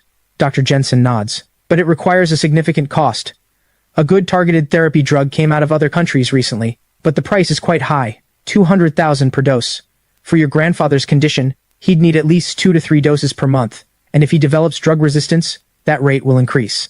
Without hesitation, I answer, I'll find the money. Past 6 in the evening, I walk out of the hospital in a daze, my mind full of memories with Grandpa Hayes over the years. He picked me up from a garbage pile. Later I heard from Granny Holloway at the orphanage that I was covered in mud and burning with fever back then. Without Grandpa Hayes, I might have already died in that garbage pile, hauled off as trash and burned. As a child, my favorite thing was curling up in Grandpa Hayes' arms listening to his stories, learning life lessons from him. He'd hide from the other children to slip me some pocket money, remember my birthday, give me the gift I wanted most, and scold me sternly when my grades weren't good. He is the only family I have in this world, my only emotional anchor. In my previous life, I was also raised by a grandfather, and now with 2 souls merged into one, I feel the pain of losing family more deeply than anyone.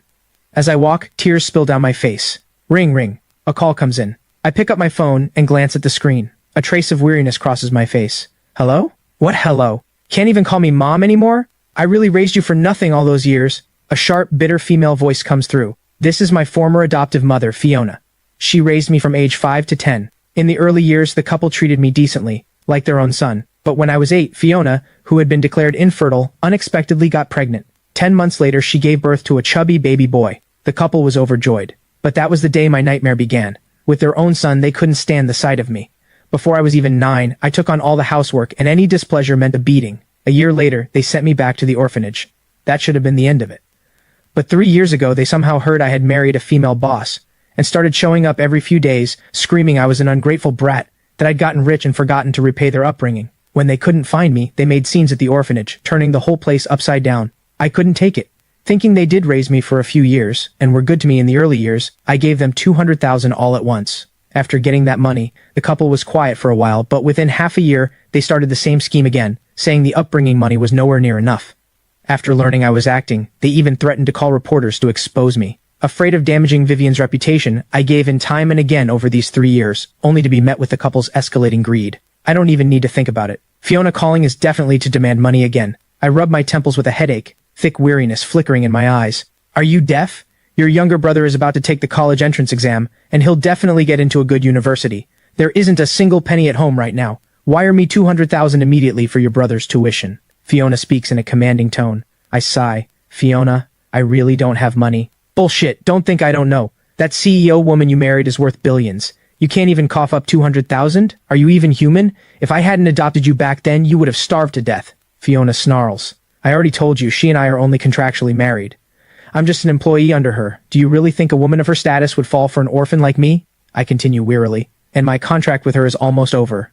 I really have no money right now.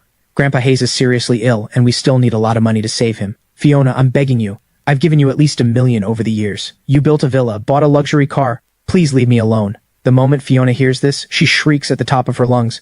You brat, don't even think about lying to me. I know rich women in the city love finding boy toys.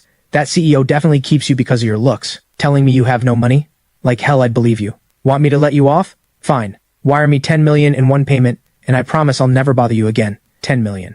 I'm stunned hearing this. She really has the nerve. That CEO is worth billions. What's 10 million to her? I'm warning you, without 10 million, forget about it. I'll cling to you forever. If you don't let our family live well, you won't live well either. Fiona sneers. Do whatever you want. I directly hang up the phone. No matter how many times Fiona calls back like she's possessed, I ignore her. I know a woman like Fiona is ruthless. Before, I worried it would affect Vivian, so I kept giving in. But now Grandpa Hayes needs money to save his life, and my contract with Vivian is ending. I refuse to keep giving in. Right now, I just want to make money fast to extend Grandpa Hayes' life as much as possible. Then I walk into the Aces bar. The blows today have made me more frustrated than ever, and right now I just want a drink to take the edge off.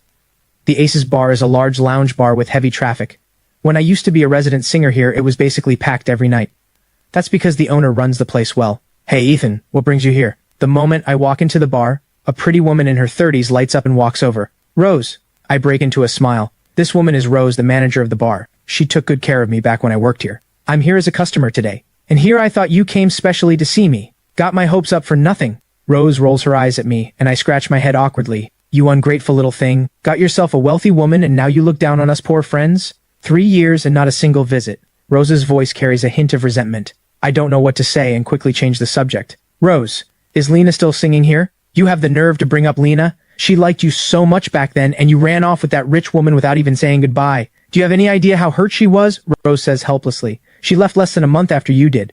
But we've kept in touch over the years. 2 years ago she joined a singing competition and made the top 10. She signed with an agency now. Things aren't blazing, but she gets ad work, which is way better than singing at a bar. Really? That's wonderful. Becoming a singer was always her dream. I can't help feeling happy for my good friend. Rose pauses, then asks, how about you? How are things with that rich woman? I don't feel like saying much. It's whatever. Rose, you've got lots of customers. I won't keep you from work. I'll find a spot over there. I point to a corner and walk over. After sitting down, I order 2 bottles of wine and drink alone.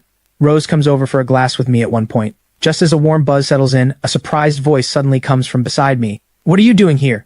Stella? I turn around, stunned to see her. I'm used to seeing her in a white coat looking dignified and serious, but tonight she's in a fitted black bodycon dress that shows off her stunning figure. I notice many men around fixing burning gazes on her. Bad mood. Came for a drink. Didn't expect to run into you here. Stella sits down across from me, ordering a bottle of red wine from the server. I know why she's in a bad mood, and comfort her. Stella, Grandpa's situation really isn't your fault. Please don't feel guilty. If you do, I'll feel terrible. What about you? You came to drink because you're upset about Grandpa. Stella looks up at me. She remembers I once told her I hate drinking, especially the feeling of being drunk. Back when I was a resident singer here, I had to drink with some big tipping customers, often ending up drunk. I hated that feeling. For me to come here alone today doing the very thing I hate, my mood must be at rock bottom. By now I've had quite a bit, my head fuzzy, my face flushed red. Hearing her words, I let out a self-mocking laugh. Stella, I just feel like I've been such a failure as a person. Stella pauses. I tilt my head back and take a sip of wine, my eyes hazy. I told you, Grandpa picked me up from a garbage pile. Without him, there's no me. I was actually pretty mischievous as a kid and my grades weren't great. A child like me, especially one in an orphanage, would usually be given up on, but Grandpa never gave up on me. Later, when he found out I had some musical talent, he supported me studying music. You know, studying arts isn't something an average family's kid can afford, let alone an orphan. But from beginning to end, Grandpa supported my dream. To gather tuition at his age, he went to work at construction sites. One time he even fell from a building. As I speak, tears spill down uncontrollably. But I'm useless. Watching him suffer like this, watching his life come to an end, and I can't help him. Stella's heart is deeply moved. Seeing me in tears, she aches for me. Grandpa won't blame you. Don't blame yourself like this. You've already done so much. And didn't you say I'm your only friend? As a friend, I'll definitely help you. Stella, thank you, I say sincerely. You've already helped me so much these 3 years. I don't know how to repay you. Stella smiles gently. Silly, you took a knife from me that day and saved my life. Isn't that enough? Besides, caring for patients is part of my duty as a doctor. I can't hold my alcohol well. After finishing the bottle, my head feels like it's exploding, and I collapse on the table, unable to get up. Stella struggles to help me into the car and calls a designated driver to take me to Yorkfield Estates.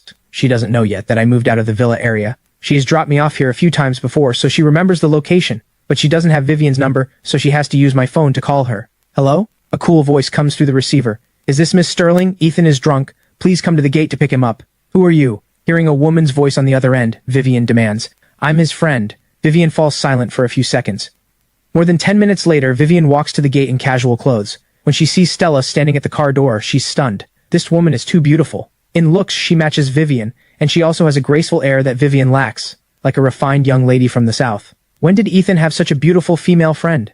Vivian feels uncomfortable. She steps forward. Why did you take him drinking? Don't you know his health is bad? Stella pauses. Vivian's arrogant tone makes her uncomfortable. Does she talk to Ethan with this same condescending attitude? At that thought, Stella's eyes turn angry. Ethan is such a good, gentle man. What right does she have to treat him like this? Miss Sterling, I know your family is wealthy, but I don't know you, and I don't owe you anything. I hope you'll watch your tone. Stella shoots back. Vivian pauses, knowing her tone was a bit harsh. She usually doesn't treat people this way. She was only worried about Ethan's health today. He only has 2 months left. And this woman took him drinking and got him completely wasted. That's why she was so angry. Give him to me. I'll take him home. Stella raises a brow. Ms. Sterling, as Ethan's friend, I think I have the right to say a few words. Yes, he has no money and no status and is nothing compared to your Sterling family.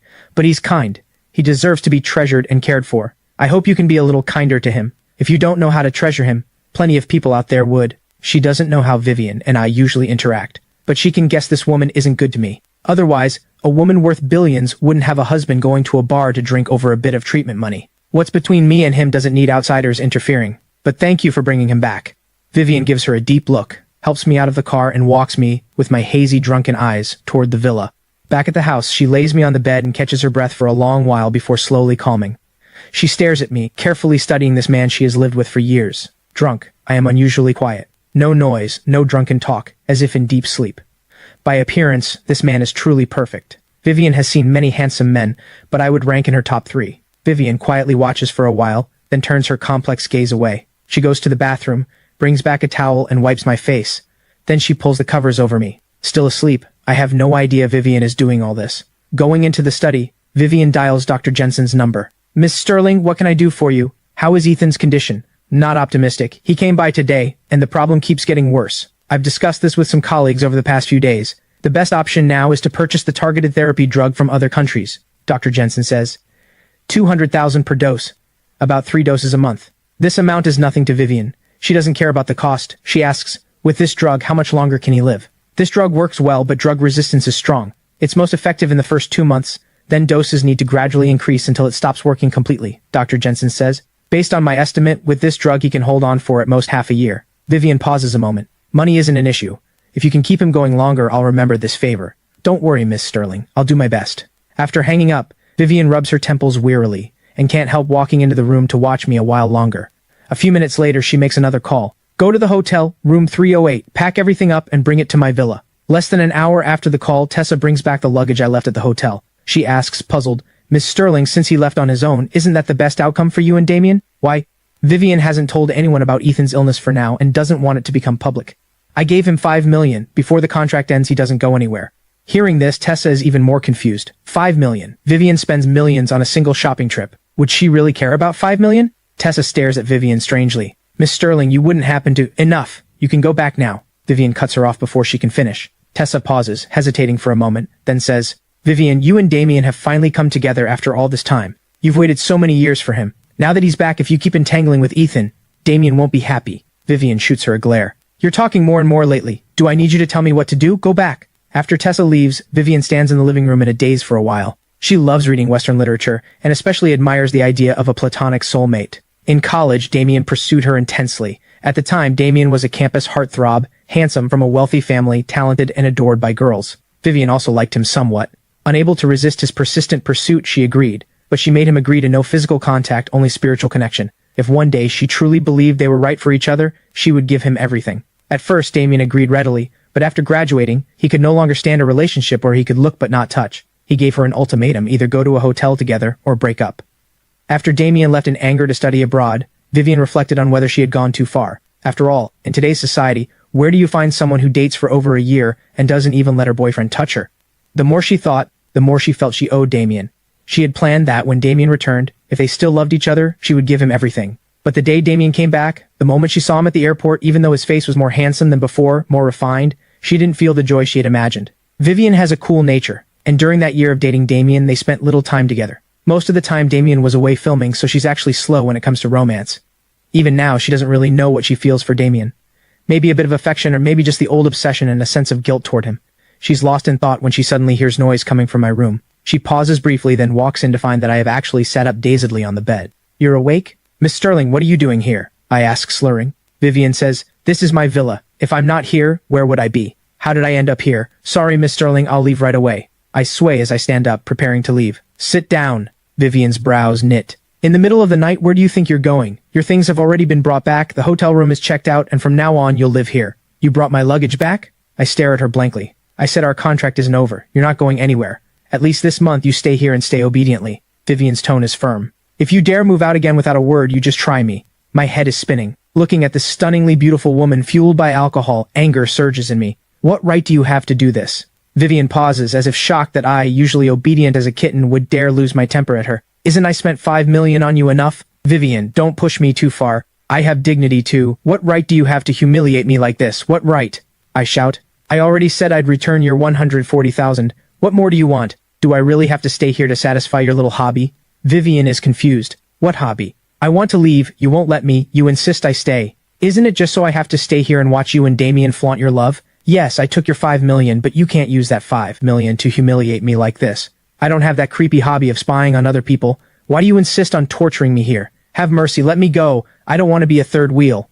As I say this, a wave of dizziness hits me. I stagger and fall onto the bed, falling fast asleep again, mumbling something like, I don't want to be a third wheel. Vivian stands frozen for a long while, looking at my dazed state, and suddenly can't hold it in. She bursts into laughter, and in that moment the whole room lights up.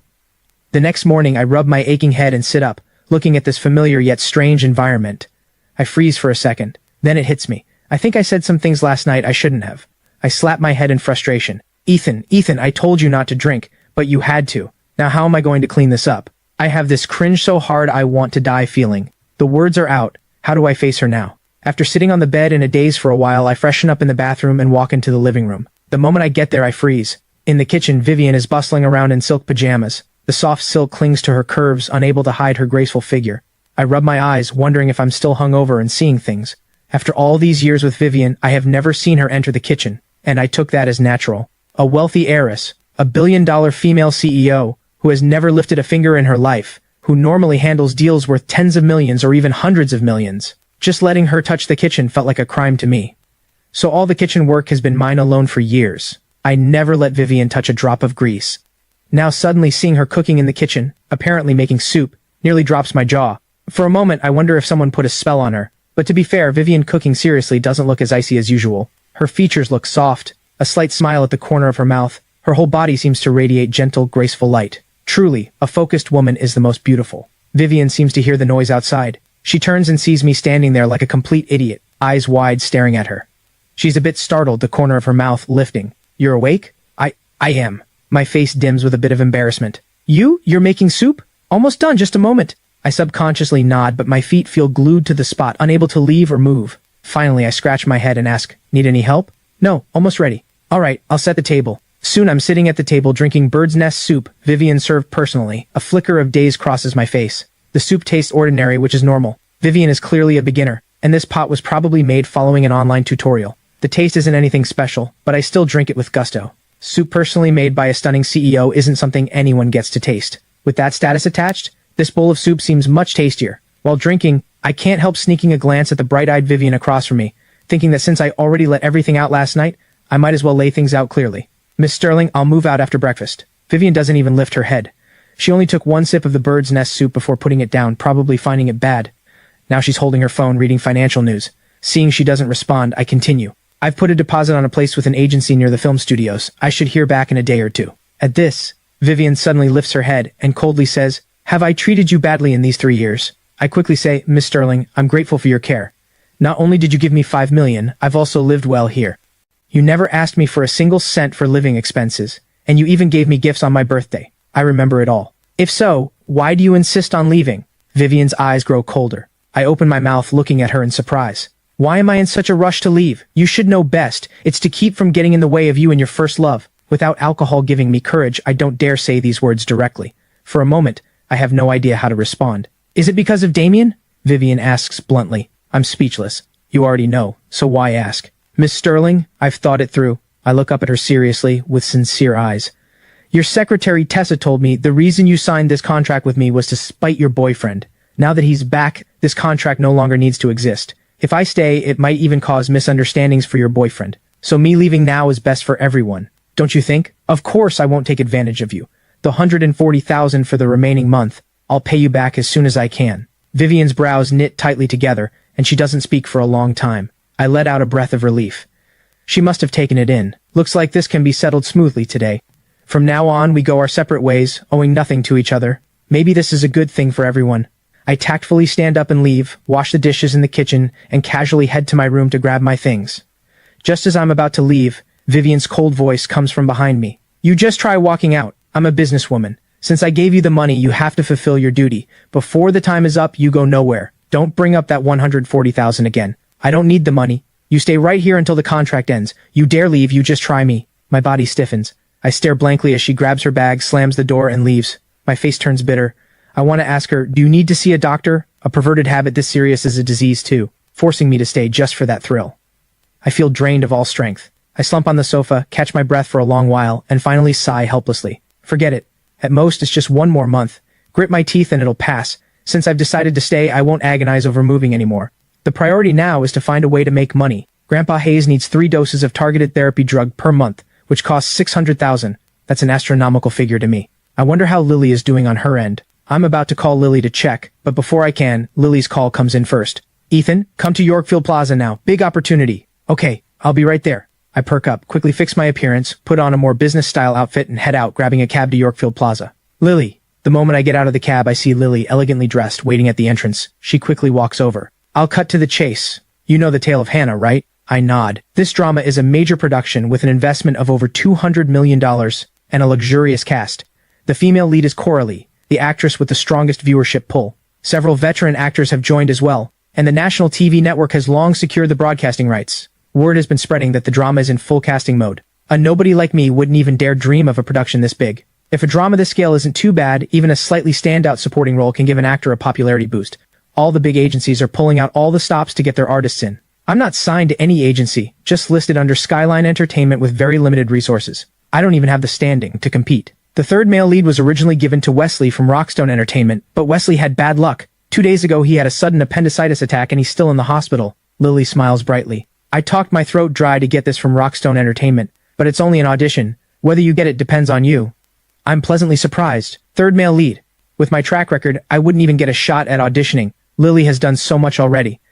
Lily, I'll do my best. Lily looks at my handsome face and smiles. Of course I believe in you. Too bad time is tight. The audition is soon. Read the script first. My audition is set for 2:30 in the afternoon.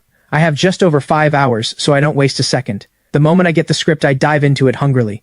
What are you doing here? Just as I'm fully absorbed in the character, a surprised voice suddenly comes to my ears. I jerk my head up and meet Damien's gaze, full of shock and anger. A wave of disgust rises from nowhere. I don't respond, just lower my head, eyes fixed on the script. You're here to audition? Seeing the script in my hand, Damien's brows furrow, as if he can't understand how a small-time actor like me has the right to audition. Mr. Damien, what I'm doing here doesn't seem to concern you. Hearing his arrogant, condescending tone, I feel deeply uncomfortable. Damien sneers. You talk one way to people's faces and another behind their backs. Calling you a troublemaker is being generous. That day at the coffee shop, do you remember what you said? You promised to move out, and just days later you're clinging on like glue again. Have you no shame? Hearing this, my first reaction isn't anger, but irritation. Damien knew so fast that I moved back. It must have been Vivian who told him.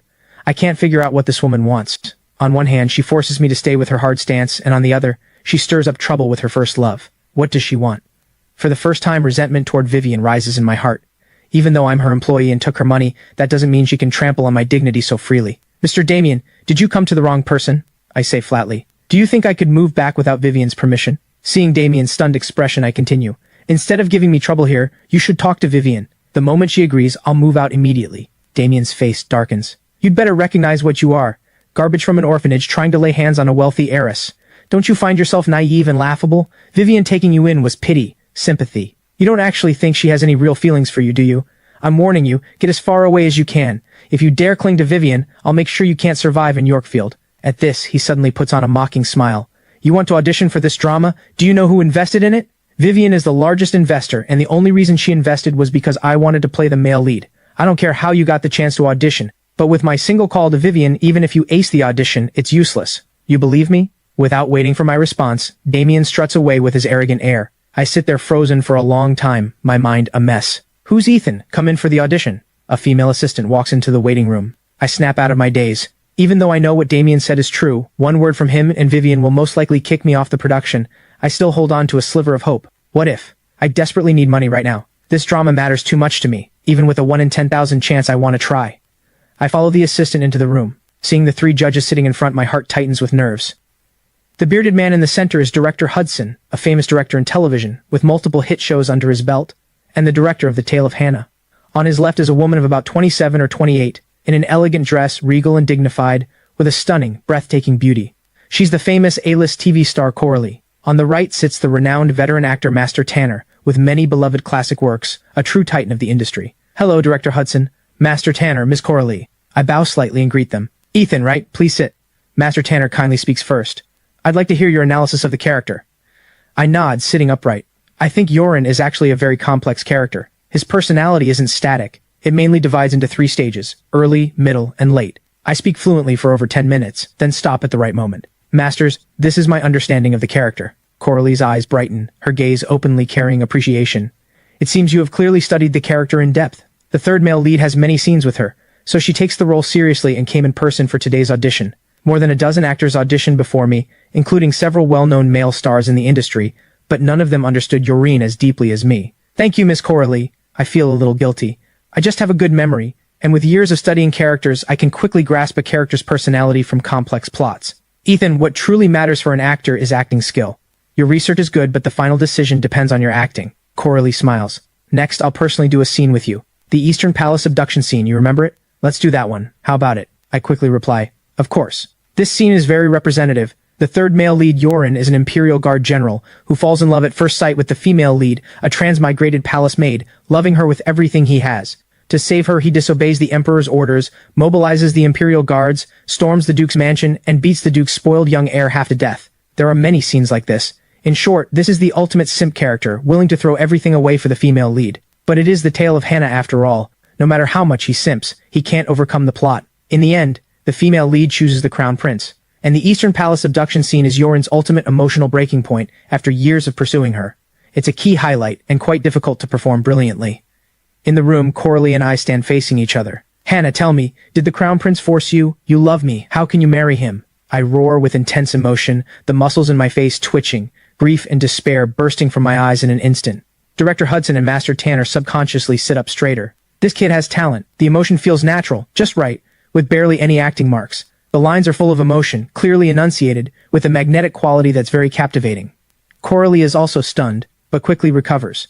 I'm sorry, Brother Yorin. I didn't know. I've always seen you as a brother. Brother? No, I don't want to be your brother. My expression turns frantic, full of helplessness. I impulsively grab Coralie's hand. Hannah, I love you. For you, I'd throw away everything. I know. The Crown Prince must have threatened you. I'll take you away, far, far away, to a place where no one knows us.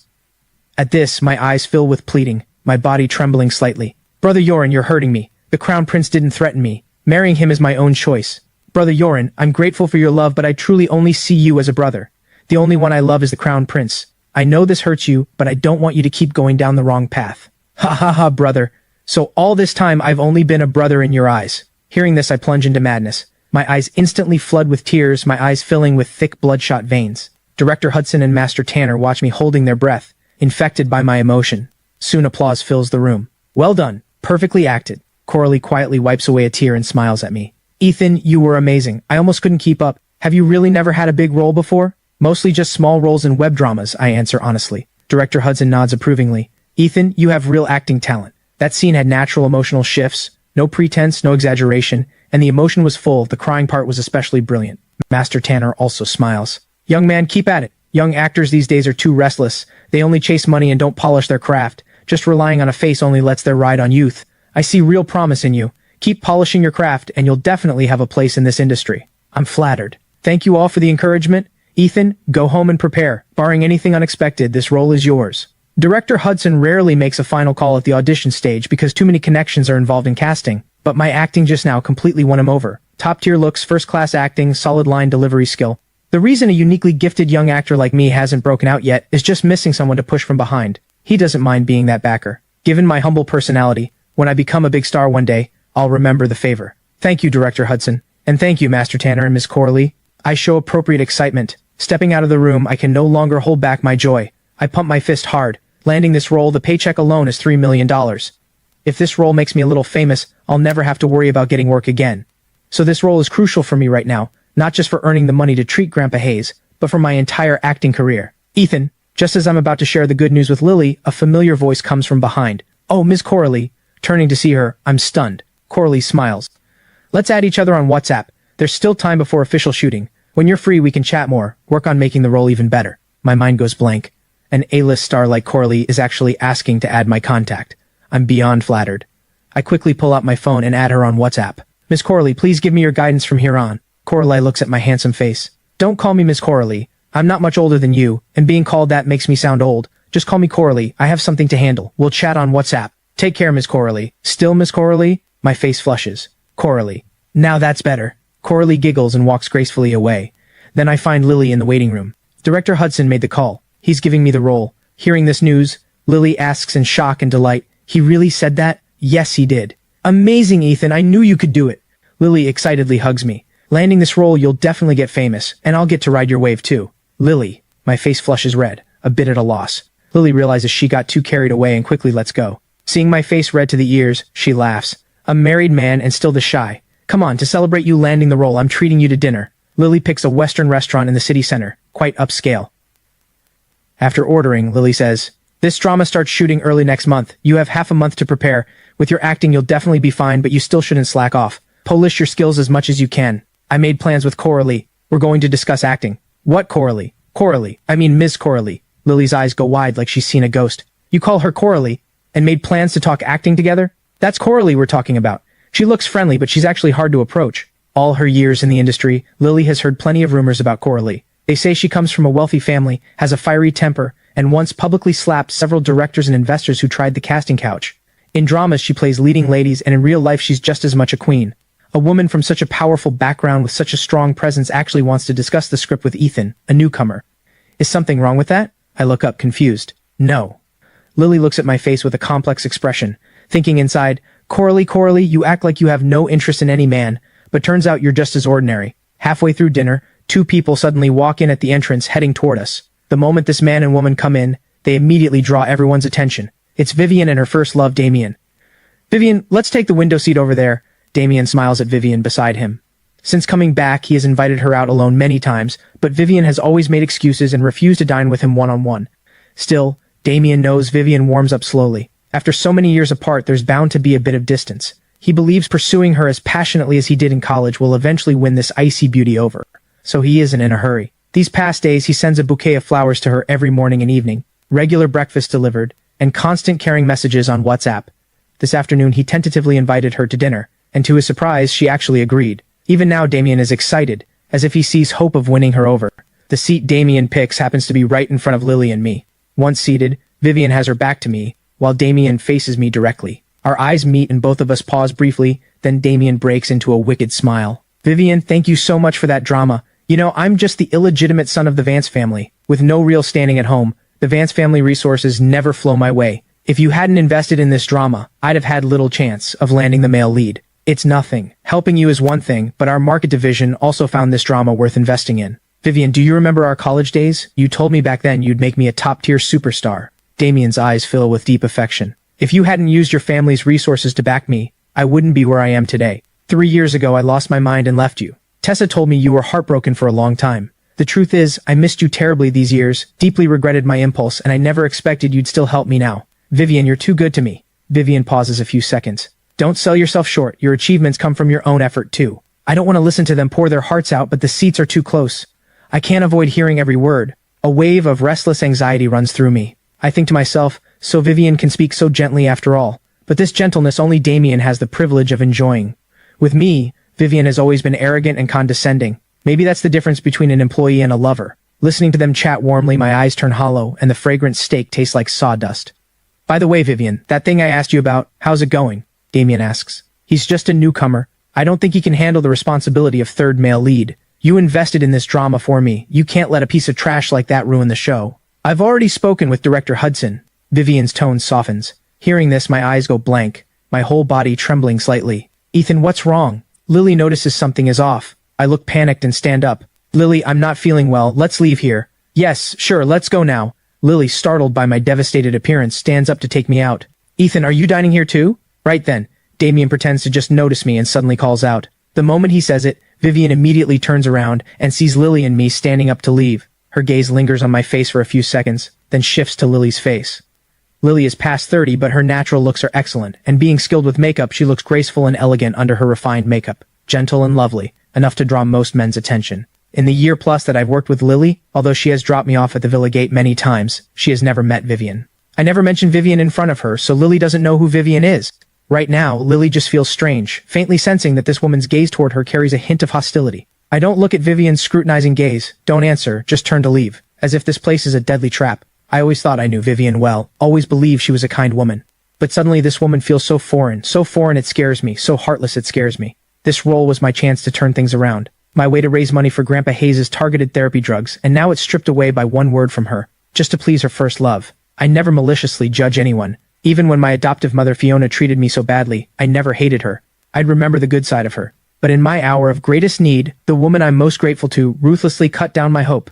Ethan, stop, Vivian says coldly. I freeze for a moment, then stop, slowly turn around, face her, my eyes bloodshot. My nails dig into my palms, trying not to let myself lose composure, but inside I'm thinking, what right do I have to blame her? The drama was her investment. She's free to swap out whoever she wants. She owes me nothing. Damien is her real boyfriend. To please her boyfriend, she takes my role away. Isn't that normal? Vivian meets my bloodshot eyes, momentarily losing herself. For all the time she has known me, the Ethan in her memory has always been warm and gentle, with a warm smile always on his lips. Whenever she sees him, a whole day's worries seem to vanish. Though she doesn't always want to admit it, she enjoys their time alone together. She works in the study, he bustles in the kitchen, or cleans the house, humming pleasant melodies. Even without seeing him face to face, just feeling his presence in the house, his quiet warmth, gives her peace of mind. In all their years together, she has never seen such a near-despair look in his eyes, carrying a heartbreaking, shattered feeling. Her heart trembles slightly, and her tone softens. Ethan, Damien and I are discussing some work matters. Come sit with us.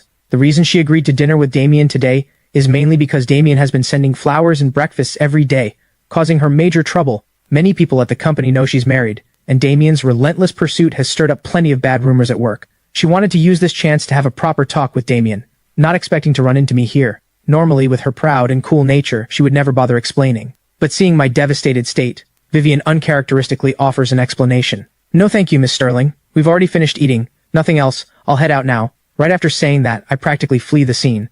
Outside the restaurant, I'm like a fish out of water, mouth wide open, gasping for air, sorrow pouring uncontrollably from my desolate eyes. Ethan, what's going on? Do you know that woman? Lily catches up, looking at me with concern. Lily, I'm sorry. I feel I've let her down. I know how much Lily has poured into me over the years, how many worries she has carried for my career. There were several good opportunities before, but they required filming out of province for long stretches. Having signed the contract with Vivian, I always put her first, to do right by that 5 million, and with Grandpa Hayes to look after, I painfully gave up those opportunities. But Lily has always respected my decisions, never complaining. Landing the Yorin role this time I wanted to share with Lily right away, because it would not only launch my career, but also lift Lily's career. In the end, I disappointed her. Deep guilt churns inside me. Why are you saying sorry to me out of nowhere? Lily is confused. The role might be gone. Lily's eyes go wide instantly. Why? I don't want to hide it from her anymore. The woman just now is my wife. She's very wealthy, and one of the investors of the Tale of Hannah. She's your wife? Lily is shocked. I laugh at myself. Do you think I'm worthy of her? The truth is, we're just in a fake marriage. The contract has 1 month left, then it ends. Lily is stunned, never imagining things would be this way. You should have recognized the man with her, Damien. He's her boyfriend. Now you know why Damien dislikes me. I smile bitterly. She invested in this drama mainly for Damien so he could play the male lead. With Damien hating me this much, why would he let me play the third male lead? You heard them just now. They've already decided to take the role from me. It's a lot to process. Lily takes a long time to come back to her senses, then comes endless rage. They're bullying you too much. Forget it, I sigh. It's her investment. She has the right to use whatever actor she wants. But you've been her husband for all these years, even if it's fake. She shouldn't be this cold-hearted.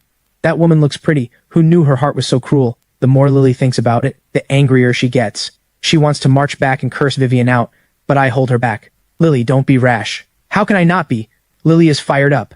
You finally got a chance, and they just deny all your effort with one word? What gives them the right? My eyes go vacant, and I shake my head gently. No matter what, she helped me back then. Without Vivian's 5 million, Grandpa Hayes wouldn't be alive today, and the orphanage might have been shut down long ago. I'll always remember this great kindness. Lily looks up at my lost eyes, aching for me. You're just too kind, always thinking of others. If the chance is gone, it's gone. I'll find you another one. I don't believe they can control everything. With your acting and talent, someone will see your worth. Just as we leave the restaurant, Vivian and Damien come out. Before the food even arrived, Vivian lost her appetite and quickly came downstairs, just in time to catch a glimpse of my departing figure. Damien glances at her dazed eyes, jealousy flashing in his own. He smiles. Didn't expect Ethan to quietly find himself a girlfriend. She's pretty, but seems a few years older than him. Heh, maybe knowing the contract with you is ending, he seamlessly found another woman. Never would have guessed. He looks so innocent on the surface but plays around so freely behind the scenes. Vivian stays silent. A flicker of deep thought crosses her cold, sharp features. Damien, stop sending flowers to my office. Damien freezes. Ethan and I are still husband and wife. Many people at the company know this. Your big bouquets every day have already caused a lot of bad rumors, Vivian says. Damien says with difficulty. Vivian, you know my feelings for you. Since you've waited so many years, even finding Ethan as a substitute, now that I'm back, is there really any need to keep entangling with him? He really can't figure out what Vivian is thinking. On one hand, she acts deeply devoted, saving herself for him, even finding a substitute who resembles him a bit. She treasures every gift he sent, taking careful care of even a single clivia plant. But ever since he came back, she keeps her distance, lukewarm and detached. Vivian is silent for a few seconds. I told you back then, what I want is a platonic spiritual love. For years I thought you and I had that kind of connection. Maybe the obsession deep in my heart played tricks. I kept fantasizing and longing, idealizing you as much as I could. That's why I treasured all your gifts. I thought they were so romantic. When I heard you were coming back, I even thought about throwing everything away to run to you. At this point, under Damien's expectant gaze, she pauses briefly, then continues.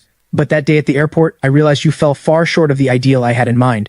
I felt no real anticipation, no real joy. Why is this happening? Hearing this, Damien clenches his fists, his eyes filled with frustration. Vivian shakes her head. I don't know either. The old feeling just isn't there anymore. Damien grits his teeth. Is it because of Ethan? Vivian freezes for a moment, says nothing.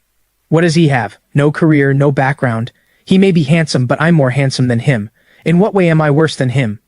Damien almost roars. Vivian looks up at him, a hint of pity in her eyes. You don't need to be like this. Vivian, I know I was wrong back then. I shouldn't have acted on impulse forcing you that way. Give me one more chance, please. I'll respect you. I'll never force you to do anything you don't want. Damien pleads. Vivian doesn't answer, just turns and walks toward the parking lot. Ethan, you damn bastard. Damien curses through gritted teeth. I'm not done with you. On the way home, I receive a call from Director Hudson. Yes, Director Hudson, I understand. It's fine. I know some things are out of your control. I don't blame you. I'd be honored to hear your guidance another time. On the phone, Director Hudson sincerely apologizes, says he thinks highly of me. This time it's due to forces beyond his control. There was simply no way to make it work. For his next drama, if there's a suitable role, he'll invite me to audition. Though I already guessed the role was lost, hearing the actual call still leaves me with a sense of loss. This was a real opportunity, but things didn't go my way, so now I need to find another way to earn the money for Grandpa Hayes' targeted therapy drugs fast. Folks, this is the famous estates in Yorkfield. Just as I reach the gate, a bleached blonde guy walks toward me, followed by a whole team. Looks like he's live streaming. They say a single villa here goes for over $100 million minimum, and the front row units, the most prestigious ones, go for over $1 billion. Folks, today I'm going to take you inside to see for yourselves. Watching this scene, I suddenly remember the original owner of this body was a content creator on a platform too. His account name was Riding the Wind, verified as an independent musician. I pull out my phone and check. There are dozens of videos, only 3 originals, most are covers. The original owner's personality was similar to mine, a bit shy, so none of the videos showed his face. With his karaoke-level singing skill, the videos didn't get many likes. The most popular one only got around 70 or 80,000. Should I record an original piece of music and post it? The idea suddenly hits me. At my current level, finding another opportunity like the Tale of Hannah would be extremely hard. Earning enough for the targeted therapy drugs through acting isn't realistic. Maybe being a music influencer would be a good way to make money. After all, in my previous life, I worked at a record label, systematically trained, skilled in lyrics, composition, and arrangement. My mind holds a huge library of works from my previous life. If I can bring them to this world, maybe I can even break out. Once the idea takes hold, it spreads like wild vines through my mind. Back home, I immediately grab pen and paper. In under 10 minutes, a complete melody and lyrics are perfectly reproduced. At the same time, I download software on my computer and start arranging. I work until 5 in the afternoon. A complete song finally takes shape. Without professional audio recording equipment, the video quality isn't ideal, but with these conditions, I can't ask for more. I log on to the copyright registration site and register the copyright first. Then I write a caption and upload the video to the platform. After stretching, I check the time and see it's almost 6. I quickly head to the kitchen to cook. But just as I finish cooking, the door opens. Vivian is back. You're home. Let's eat. My gentle voice greets her. She looks up at me as if checking my mood, and only nods after seeing I'm normal. She goes to the bedroom. After a while, she comes out in pajamas, her hair down from its sharp updo to a relaxed, loose fall. Dinner is quiet, as always. After eating, I go wash the dishes, and just as I'm about to head back to my room, Vivian calls out to me. Ethan, let's talk. I pause briefly, secret joy rising inside. Could it be about ending the contract? That would be great. To say I have no resentment toward Vivian over today, that would be impossible. That role meant too much to me. But I also considered, she put real money into the drama. Who she uses is her business. Besides, Damien is her real boyfriend. She loves him so much. Sweeping me out the door for him isn't wrong. And without that $5 million life-saving money back then, Grandpa Hayes wouldn't be alive today. That's a debt of saving a life. Even with regret and dissatisfaction, Vivian's coldness toward me isn't really a crime. What right do I have to blame her? Miss Sterling, I know what you're going to say. It's about ending the contract, right? I beat her to it. All right, I agree. Can you spare some time tomorrow morning? Let's go to the marriage registry and file the divorce. Hearing this, Vivian is shocked. She didn't bring me over for this. She never thought of ending the contract early. She just noticed how tired I looked at dinner and was worried about my health, planning to ask how I was, never expecting I would bring up divorce. Her face darkens instantly. Ethan, there's no need for this. When we signed the contract, we agreed it was only a working relationship. That marriage certificate was just so you wouldn't get the wrong ideas. Do you understand? I freeze. Over the years, I've heard similar words from Tessa many times, and Damien has said the same to me, but it's the first time these words have come from Vivian's own mouth. In that moment, my heart suddenly tightens, but the feeling fades quickly, until everything is clear. Vivian regrets her words the moment they leave her mouth. She doesn't know why she said them. She just felt like I might be jealous of Damien, which annoyed her, and subconsciously she wanted to crush such thoughts to spare us trouble. Don't worry, Miss Sterling, I know my place, I know my position. I'd never have any improper thoughts. After the contract ends, I'll stay far away from you and Mr. Damien. I'll never cause any trouble for you both. Rest assured. Hearing this, Vivian gets even more annoyed, says, do as you wish, and walks into the study. My gaze follows her, and when I pull it back, it's full of self-mockery. I had been thinking of getting out of this villa quickly, if only for my own dignity. Leaving on my own and being kicked out are two different things. But since Vivian insists I stay, I'll see out this last month, enduring whatever humiliation comes. After all, I took her $5 million life-saving money. The next morning I get a call from Lily. Ethan, something big happened. Her tone is urgent. My heart sinks. Lily, what's wrong? Someone in the industry has issued a blacklist order to ban you. My face goes white instantly. The first person I think of is Vivian. The Sterling family is an old money dynasty in Yorkfield, with assets approaching hundreds of billions and far-reaching connections. Only they could do this. I thought she only kicked me off the tail of Hannah. I didn't expect she would go this far, even destroying my livelihood. My breathing turns rapid, my face flushed, my thumbs digging into my palms. Rage and despair make me dizzy. With low blood sugar and an empty stomach this morning, I lose my breath, my head spins, and I collapse. The loud thud startles Vivian in the master bedroom. Her face changes drastically, and she rushes to help me up. I push her hand away and force myself up off the floor, my face pale. I'll take you to the hospital. She reaches for her bag. Vivian, am I a joke to you? I shout. Vivian freezes, looking at me in confusion. My eyes are full of fury and bitterness. Vivian has never seen me like this. In her memory, I'm always gentle and refined, never losing my temper in front of her for all these years, always respectfully calling her by title. Sometimes she could even see admiration and gratitude in my eyes. But now I'm calling her by name, and those eyes full of humiliation feel utterly foreign to her. She has no idea what she did to make me this angry. From today on, I owe you nothing. Vivian, Ethan, owe you nothing anymore. My eyes are bloodshot, misted with tears. This moment is both despair and pain. I may have no love for her in my heart, but years together had me seeing her as a friend. Now I learn the cruelty of this world. I saw her as a friend, but she didn't hesitate to destroy my livelihood. With those words, I don't hesitate. I slam the door and leave. Vivian stands frozen in place, then sits on the sofa with knit brows. She isn't angry, just trying to figure out what happened. What pushed such an honest man to this state? All these years, she hasn't paid attention to my affairs. She doesn't know who my friends are. Beyond knowing I'm a small-time actor, she knows nothing else, and she wouldn't know where to start looking. Finally, she walks into my bedroom. Ever since I moved in, she has never entered out of propriety. Last time she found me secretly playing the piano she planned to give Damien. She only stood at the door and scolded a few words. The room is kept extremely clean. The bedding is neatly folded, everything organized, giving off a fresh feeling. Walking in, you can smell something pleasant, a faint masculine scent. Vivian's gaze first settles on the piano. Back then, Damien said he liked this piano. At the time, Vivian was swamped with a project and didn't buy it for him in time.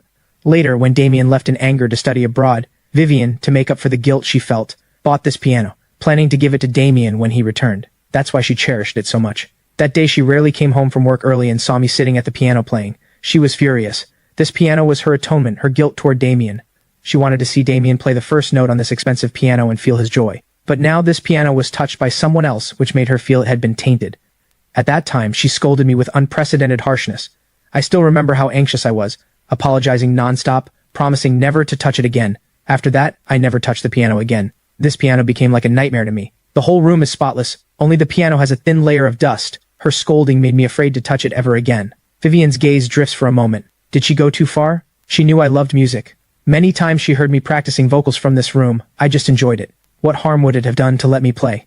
It wouldn't damage anything. Besides, her fantasies and passion for Damien gradually faded after that first meeting at the airport. That's why she has never brought up giving the piano to Damien. Her eyes shift uncertainly. Vivian slowly turns her gaze away, settling on the desk. Seeing a script lying there, Vivian is curious. She wants to know what drama I'm working on. She happens to own a film company. If possible, maybe she can quietly send me some resources. She opens the script and freezes. The Tale of Hannah. It's actually this drama. She remembers this one clearly. Her own film company is the lead investor.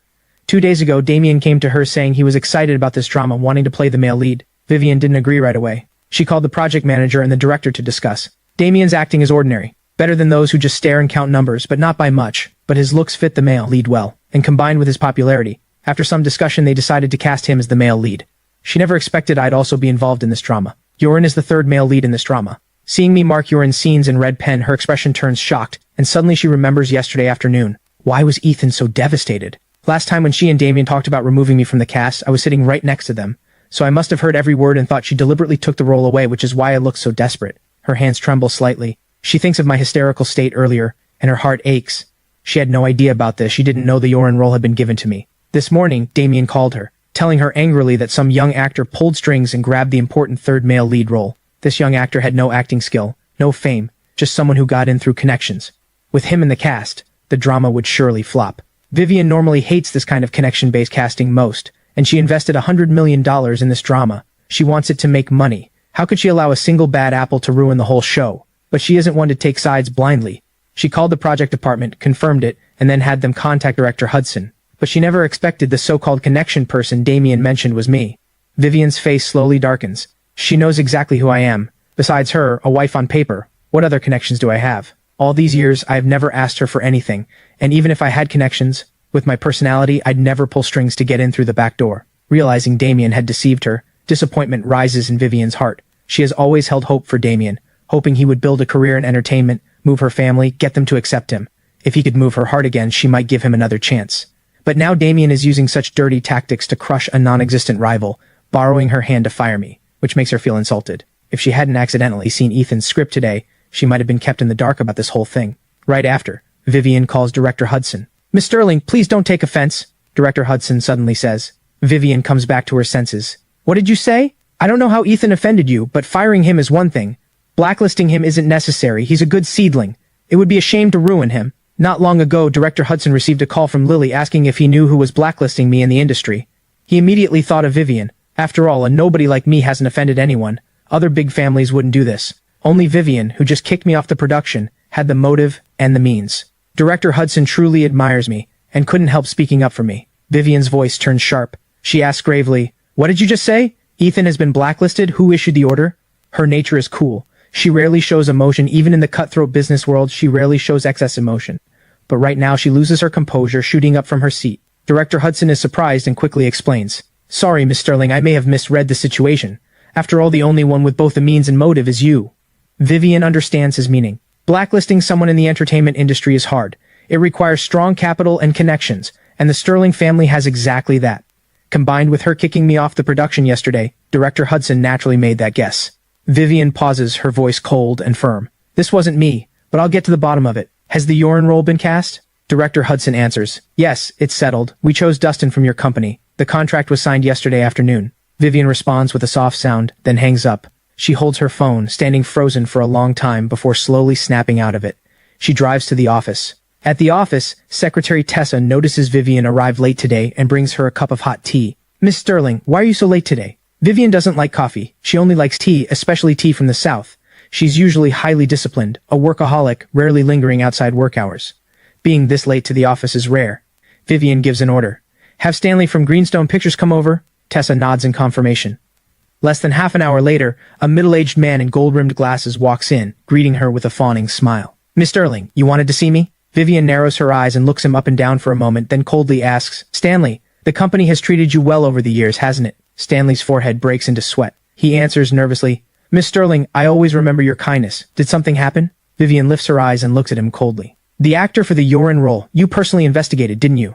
Stanley is alarmed. "Didn't Damien say Vivian wouldn't look into it?" "Who told you to do this?" Vivian's voice gets colder. Stanley looks miserable. This time he's truly been ruined by Damien. Because of his work, he often crosses paths with Damien. He also knows Damien is close to Vivian, so when Damien asked him for this favor, he agreed without hesitation. He never imagined a big figure like Vivian would question him over this. "Miss Sterling, this isn't my fault. Mr. Damien came to me, said it was your arrangement." Stanley quickly shifts all the blame onto Damien. Go to finance and collect this month's salary. You don't need to come to work tomorrow, Vivian says coldly. Hearing this, Stanley's face goes pale. Inside, he curses Damien 1,000 times over. It's all because of that damned man making him lose his job. Vivian waves her hand, indicating he can leave. Then she sits dejectedly in her chair, staring blankly at a delicate motorcycle model in front of her. Back in college, she loved these motorcycles that boys liked. She thought they were so cool, so striking. Especially when she was in a bad mood, riding around on one would make all her worries vanish. After Damien learned this, he paid a high price to custom order this motorcycle model from abroad, and assembled it piece by piece as a gift for her. The actual value of this gift is hardly worth mentioning, but the sentiment was priceless. Vivian has always treasured it, kept it in the most prominent spot on her desk, as her companion through countless days and nights. But seeing this model now, her heart fills with an indescribable bitterness. The kind, sunny, shining man in her heart has turned into a sinister person who uses tricks to crush others, which she can't accept. The enormous contrast even gives her heart a momentary jolt. She picks up her phone wanting to call Damien, but quickly puts it down. A few minutes later, she picks it up again and puts it down again. After repeating this who knows how many times, Vivian finally dials the number. Vivian! Damien's delighted voice comes through. Do you have time? Yes, of course. Even if I'm busy, I'd make time for you. Are you at the office? I'll come to you. Vivian's expression stiffens. After a long pause, she says, Maple Cafe, I'll wait for you there. Okay, I'll be right there. On the other side, I bring my purchases home. A professional audio interface, a studio-grade microphone, and a guitar. All in all over $10,000, nearly draining my entire savings. A good craftsman needs the right tools. Yesterday's rough recording left me very unsatisfied, so today I just emptied my savings for a brand new set of equipment. This setup isn't exactly high-end, just enough to get by, but the quality of what it produces will definitely be a few levels higher than yesterday. I wonder how yesterday's video turned out. After arranging the equipment, I sit on the edge of the bed, open the platform with a bit of curiosity. Maple Cafe. Vivian, this is the first time since I came back that you've asked to meet me. Damien holds a bouquet of blue roses, smiling tenderly, like a prince stepping out of a dream. These are your favorite blue roses for you. Vivian's eyes lower slightly. After a moment of hesitation, she takes the flowers, places them on the sofa behind her, and says thank you. Vivian, I remember you love tea most, and your favorite place is the tea house. Why did you invite me to a cafe today? Damien takes a seat across from her, softly smiling. Do you remember our first date? Vivian asks. Damien freezes. That was 4 or 5 years ago. How could he remember? Vivian glances at him. It was at a cafe off campus. Oh, right, I remember now. Damien feels especially excited. Vivian suddenly invited him today, even reminiscing about the past, bringing up their first date. Could it be she's finally let go and wants to get back together? Sir, ma'am, your coffee. A server brings 2 cups over. Americano, my favorite. Vivian, I can't believe you still remember my taste. Seeing the coffee, Damien is delighted. Vivian lowers her head, slowly adds half sweet, picks up a spoon and stirs gently. Just this simple scene makes her look like a fairy on the clouds, beautiful but out of reach. Thinking he once had such a woman, Damien feels a natural surge of pride. After this cup of coffee, don't contact me again, Vivian suddenly says. Damien's pupils dilate, as if hearing something unbelievable. Why? In that instant his voice cracks. Vivian says coldly, I don't like people who lie to me. When did I ever lie to you? Damien's voice is dry. Vivian stares into his eyes, her gaze growing more and more disappointed. Even now he's still lying. What did you do? Think about it yourself. I'm leaving. Vivian has always been direct and decisive. She doesn't want to argue endlessly over this. There are many customers in the cafe, and she doesn't want to be a spectacle for everyone to watch. Is it because of Ethan? Damien stands up, almost gritting his teeth. Yes, I did it, but because of who? You know I like you, I love you, and you've been waiting for me all these years, but why after I came back did your attitude change? That Ethan is just a freeloading nobody, just a stand-in you found. As your boyfriend, I don't want to see you so close to him, what's wrong with that, but you? You know I dislike him, you know I hate him, yet you keep him at home. What am I supposed to think? I just can't stand him strutting around in front of me, wanting to get rid of him, is that wrong? I did nothing wrong. It's your attitude that keeps wavering, giving me hope and taking away. These words have been pent up for a long time. Damien ignores the many shocked looks in the cafe, determined to release all his frustration. Vivian, I want you to choose now. Do you want me or him? You're truly hopeless. Vivian turns to leave. I'm hopeless. I like you, I pursued you. What did I do wrong? It's that Ethan not knowing his place, refusing to let go. He's a nobody. What right does he have?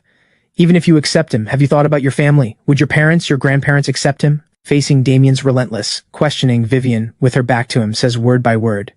Enough, Damien. I did give you hope, but that was for the kind and sunny Damien I expected, not for this petty, vicious one. I thought you were a man with ambition, one who would carve out a place in the entertainment world. That way, even if my family objected, you'd have what it takes for me to defend you. But what did you do? Your fame did rise, but you got complacent, content to be just a traffic star. You don't improve your acting, you don't practice singing, and now you're jealous of a small-time actor, even putting a blacklist on him. Vivian's expression grows colder. Tell me, what right do you have to expect me to love you?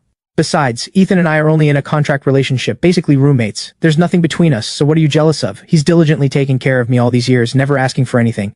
You want to be my boyfriend but won't repay kindness, fine. But to destroy his career? How can you be so vicious? Damien's face turns ashen. As Vivian turns to leave, Damien finally panics. Vivian, I was wrong. At the time, I did these things out of fear of losing you. It's all because I love you too much. Give me one more chance. I can apologize to Ethan, lift the blacklist on him. Vivian stops, furrows her brow, and asks, with your abilities, how could you do this? Damien opens his mouth but doesn't know what to say. Vivian gives a cold laugh. It was Caleb, wasn't it? Damien is startled. Caleb is Vivian's younger brother and they're very close. When Vivian married Ethan back then, Caleb was so angry he wanted to beat Ethan up, but Vivian sternly warned him off. What Vivian doesn't know is that over the years, Caleb has secretly tripped Ethan up many times, tormenting him at work and humiliating him many times. Stop following me and don't approach Caleb again, Vivian says coldly, with finality. Vivian, have you forgotten? You promised me 3 chances. Damien suddenly cries out. This makes Vivian abruptly remember her senior year in college when she had a motorcycle accident on a mountain road. Stranded and helpless, her phone broken, it was Damien who came in the middle of the night with help to rescue her. In that moment she was deeply grateful and promised that no matter what mistakes Damien might make in the future, she would give him 3 chances. Now Damien declares with deep emotion, Vivian, I swear I'll change. I truly love you.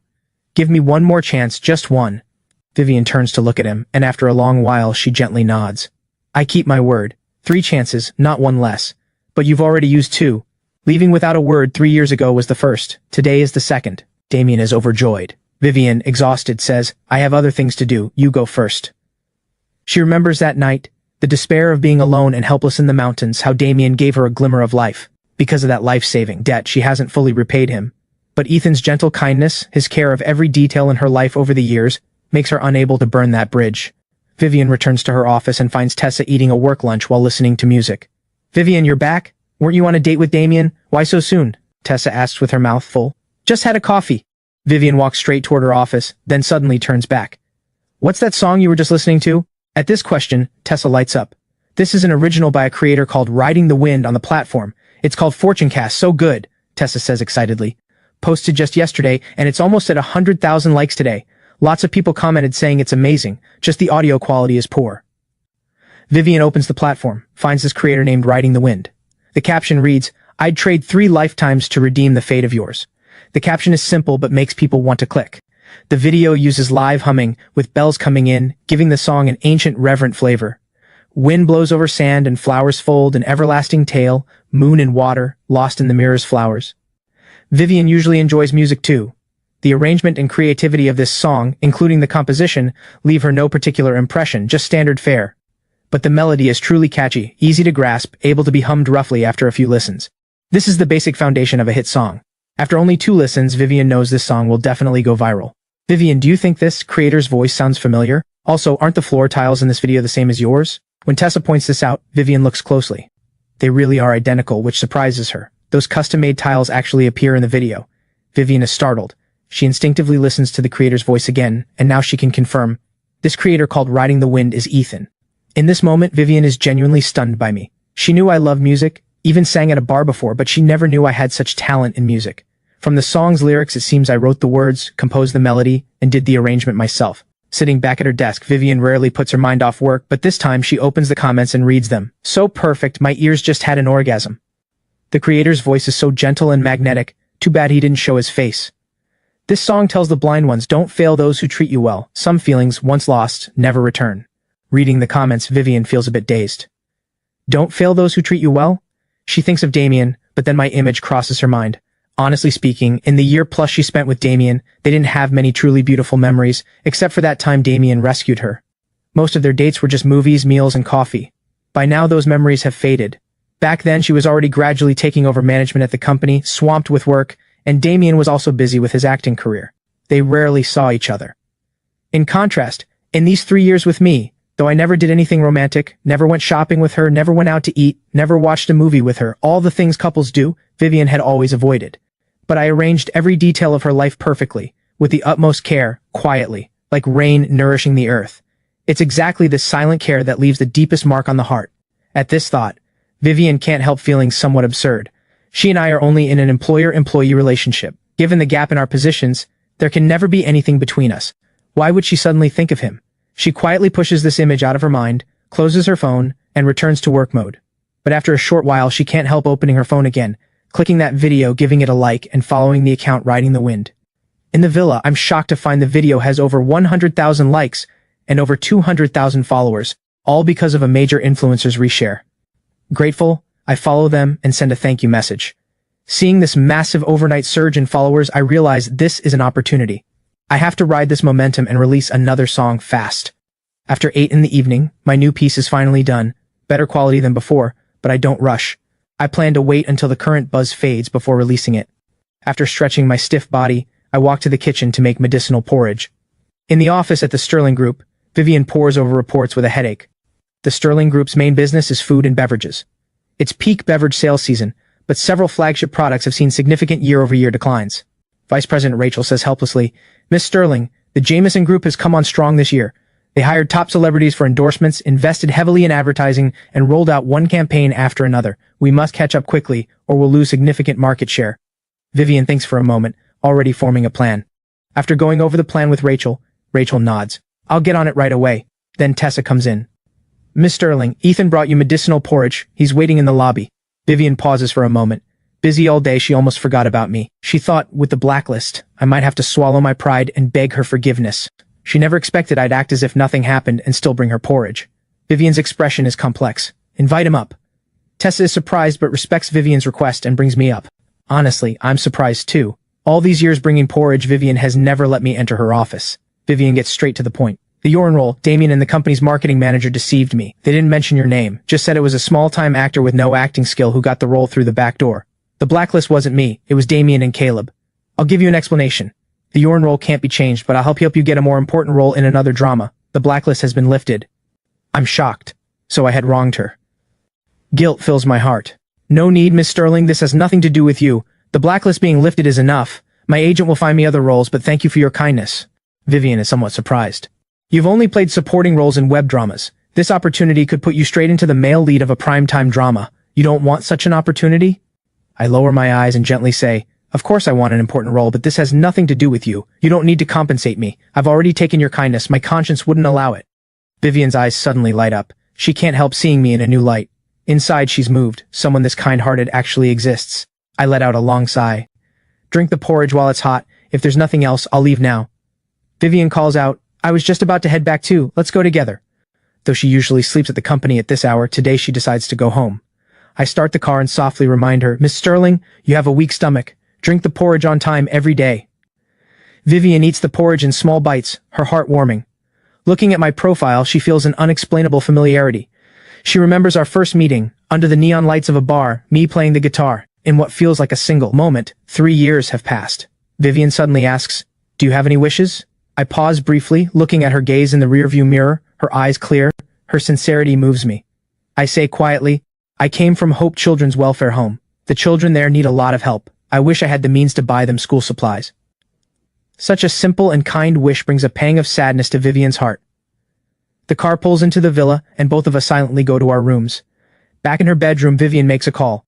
"Tomorrow morning, go buy school supplies. Budget 100,000. Also buy children's clothing for all ages, boys and girls. And toys. Also prepare 1 million yuan to transfer to Hope Children's Welfare Home's account." Early the next morning, Tessa walks up to Vivian. "Miss Sterling, everything is bought.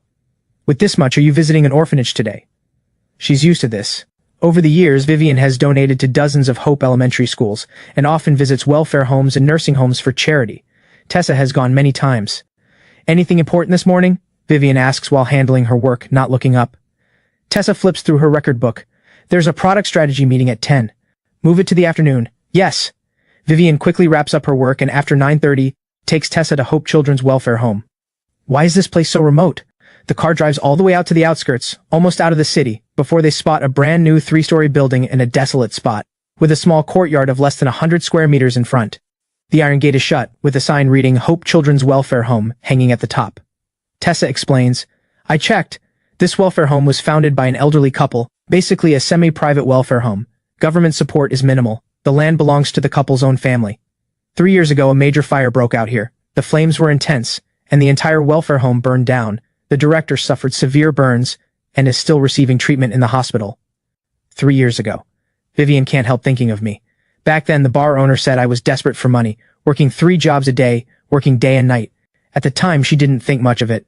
In Yorkfield, people like me obsessed with making money are a dime a dozen. But connecting it with the orphanage fire 3 years ago, things weren't what she had imagined. Go knock on the door. Tessa nods, walks up, and knocks on the iron gate. Soon the gate opens a crack, revealing a dirty-faced boy about 11 or 12, who asks timidly, "Who are you looking for?" "I'm looking for Granny Holloway. Is she here?" Tessa asks with a smile. "Yes, I'll go get her." The boy wipes his nose and runs off barefoot. A few minutes later, the boy returns with a silver-haired old woman, her face deeply lined with age, followed by a group of curious boys and girls. "You must be Granny Holloway. Hello, we're from the Sterling Group. This is our boss, Ms. Vivian Sterling." Tessa steps forward and shakes hands. "We came to donate some supplies. We hope we're not disturbing you." Hearing it's a donation, Granny Holloway becomes very warm, quickly inviting them in. Tessa directs the staff to bring in the school supplies, clothes, and toys. "Miss Sterling, Tessa, we don't have good tea here. Please make do." Granny Holloway personally brews them tea. "Granny Holloway, you're too kind," Tessa says with a smile. "I heard you and your husband founded this welfare home together. Taking care of so many children must be hard." "It really is." Granny Holloway gives a kind smile. "These children have no parents. The hardest times are when they miss their parents. It's truly heartbreaking." Vivian picks up her tea and walks around the room. The room is filled with photos and trophies, and half a wall is covered with certificates. Vivian is amazed to find nearly half of them are mine. "Granny Holloway, is Ethan very accomplished? He won so many awards." Vivian asks in a daze. "Of course." At the mention of my name, Granny Holloway's face lights up, her eyes full of pride. "This child is the most outstanding I've ever met." Hearing this, Tessa walks over in surprise, unable to speak for a long while. Vivian and Tessa exchange a glance. Tessa asks curiously, "What exactly happened 3 years ago?" Granny Holloway lets out a heavy sigh. "An electrical short caused a fire. It consumed the entire orphanage. My husband, ignoring the danger, rescued the children one by one, but suffered extensive burns all over his body. When Ethan heard, he resolutely dropped out of Yorkfield Drama Academy and worked 3 jobs a day to raise money for Hayes' surgery." Granny Holloway sheds tears. "This child has loved acting since he was small. He often told me and Hayes he'd be a big star one day, but to treat Hayes he gave up his dream without hesitation." Vivian is deeply moved. She never knew I had been a student at the famous Yorkfield Drama Academy, that I dropped out and worked to treat my grandfather. What devotion and willpower that takes. Granny Holloway smiles again. Later he met a benefactor who lent him $500,000 to rebuild the welfare home, and covered his grandfather's treatment costs. All these years he's donated regularly every month. The children are doing well now, all thanks to his quiet dedication. Granny Holloway's words strike Vivian and Tessa's hearts like a hammer, stirring up huge waves inside them. They silently marvel that such a kind-hearted person has never shown them these past contributions. Granny Holloway's words strike Vivian and Tessa's hearts like a hammer, stirring up huge waves inside them. "Vivian, the benefactor she mentioned, could it be you?" Tessa's eyes widen. All this time she thought I was just someone living off others, never imagining I had worked so hard to rebuild the orphanage and treat Grandpa Hayes. Vivian looks dazed. She has lived with me for 3 years and knows I'm not greedy. She always kept living expenses for me in the living room drawer, most of which I used to buy ingredients for medicinal porridge. My monthly expenses were no more than $2,000 or $3,000. I never kept extra money for myself. She thought I worked so often because I was unhappy with the $5 million in savings. Now she understands I had always been short on money, the money all going into the orphanage and Grandpa Hayes. "Miss Sterling, you're Ethan's benefactor?" Granny Holloway picks up on Tessa's words and excitedly grips Vivian's hands. "Thank you so much. Without you, those children wouldn't know what to do, and my husband wouldn't have lived this long." Vivian quickly reassures her. "Granny Holloway, I helped him then because he had talent. All these years he's worked hard." Granny Holloway sighs. "Ethan has finally come through the hardship. He was abandoned by his parents as a child, abused by his foster family, but now he's met someone so kind." Granny Holloway finally feels at ease. "I also came knowing this. Given his outstanding performance, the board has decided to donate 1 million yuan to the orphanage. If you have any issues in the future, feel free to contact my secretary anytime," Vivian says. Tessa promptly hands over a card. Granny Holloway is deeply moved and wants to refuse. "How can this be? You've already helped so much." Vivian holds Granny Holloway's hands gently, her tone warm. "This is a token of care. The children's living conditions need improvement. No need to refuse." Granny Holloway is both grateful and moved. After lunch, Vivian and Tessa, at her insistence, finish their meal and drive away. Tessa marvels. I really didn't expect Ethan to be so loyal and devoted. I misjudged him, thought he was a freeloader. I never imagined. Vivian listens to Tessa's self-blame, her thoughts not stopping. My gentle smile surfaces in her mind, and a strange ache rises in her heart. He has cancer. A simple statement, but like a bolt from the blue. Tessa slams on the brakes. What? He's been diagnosed with late-stage lung cancer, maybe only a month left. Vivian sighs softly. The two fall silent. The car continues, leaving only their shared sorrow lingering in the air. Early in the morning, I eagerly open the platform. 500,000 likes? Seeing the like count on the Fortune cast video, I freeze. It blew up to this level overnight? Not only that, my follower count surged by 300,000 overnight, breaking 500,000. I quickly scan the comments. Came here from a recommendation. Really is amazing. OMG, I've had this on loop all day. Way better than the generic pop songs on the charts. Drop a new song already, I'm sick of this old one. I find a few influencer names, open their accounts, and sure enough, they've all been recommending me for free. The likes have skyrocketed because of this. I quickly send each of them a private message to thank them. I spend the whole day at home focused on creating new songs. During this time, Lily calls to say that even though the blacklist is lifted, the aftershocks remain.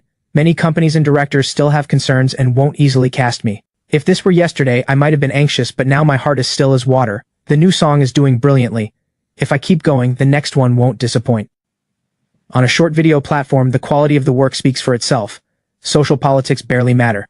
For someone like me with mild social anxiety, this is the ideal way to work.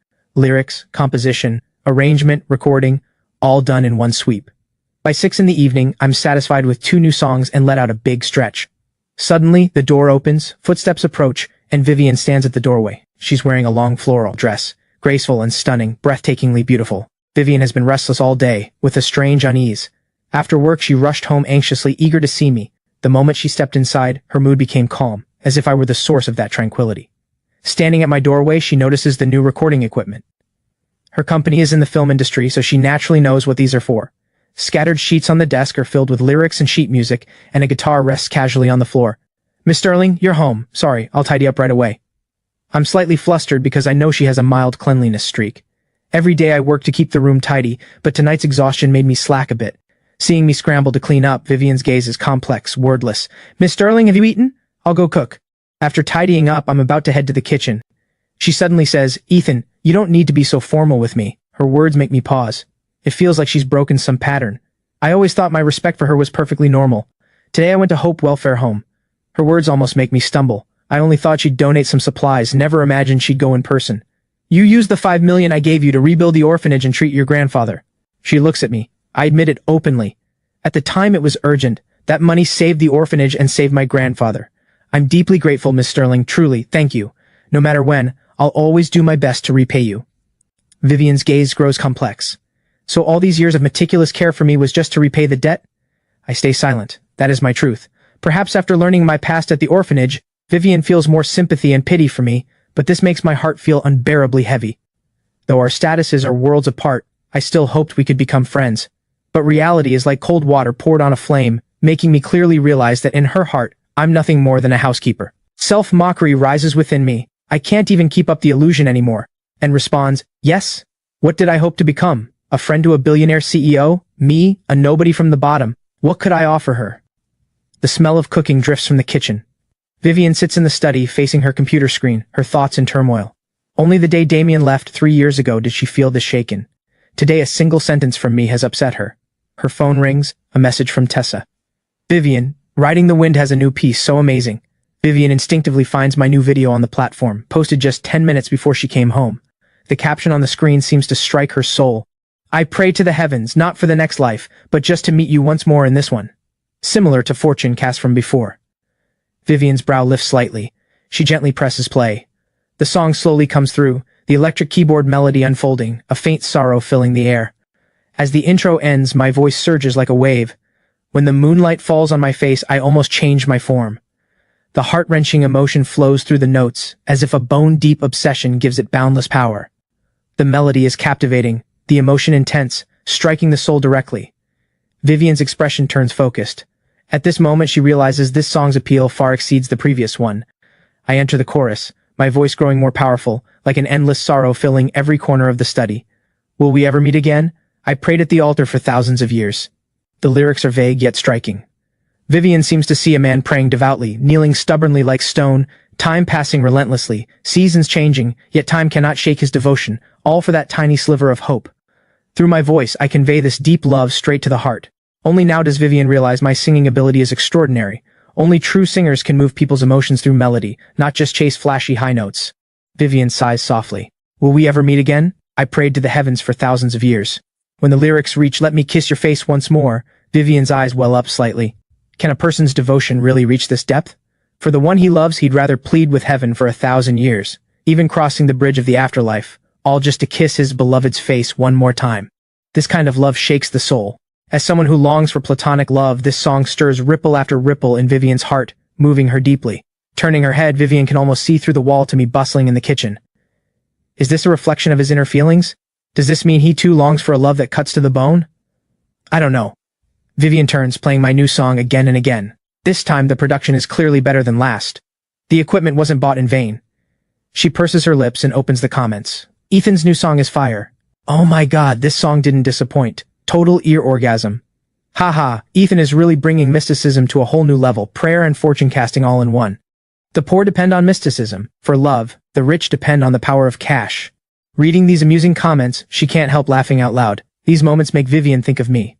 Right, isn't this guy a typical poor man? Is he really using mysticism to long for love?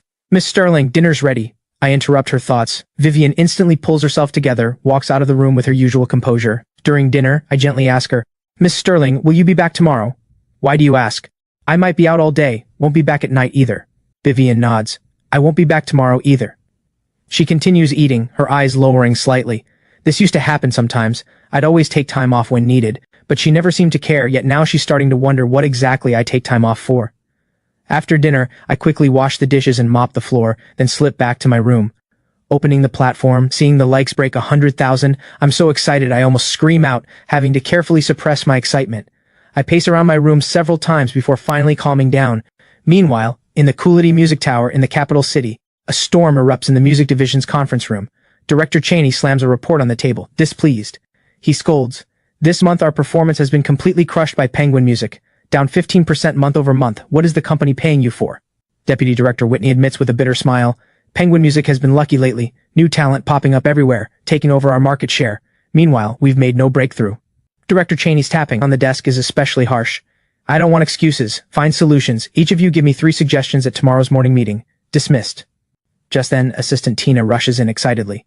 Director, there's an original singer who blew up on a short video platform. Are you serious? Everyone is startled, looking at her in shock. His username is Riding the Wind. Both of his recent songs have exploded, Tina says excitedly. This singer has been on our platform for 5 years, but mostly did covers, until recently when he started creating originals again. Everyone eagerly pulls out their phones, and the room fills with the melodies of Fortune Cast and 1,000 Years of Prayer. So good. Far better than Penguin Music's new talent. The audio quality isn't great. Sounds like home recording. Equipment must be inadequate. But this doesn't dampen their excitement at all. Isn't this exactly the quality original singer they've been searching for? Like a blind spot under the lamp, they didn't notice this talent right under their noses. Whitney can't hide her excitement. The video was posted less than 3 hours ago and likes have already broken 100,000. This song is going to blow up. We need to sign him fast or other companies might snatch him. Director Cheney snaps awake. Whitney, you handle the signing. What kind of deal? Whitney asks. Coolidge Music classifies musicians into S, A, B, and C tiers. Newcomers usually sign at C tier. Only a few make a tier, and S tier is reserved for top superstars. Currently there are only 3 S contracts. After a moment of thought, Director Cheney decides, give him an A. This proposal stuns everyone. He has huge potential, Director Cheney explains. I reviewed his old works. His original The Stranger, vocals were average, but his 2 latest songs have improved drastically in both composition and singing. After 3 years of silence, he must have been refining his craft. Director Cheney is confident. This musician will create great works continuously in the future. Give him an A, and he'll bring the company returns far beyond the contract. Got it, I'll contact him right away.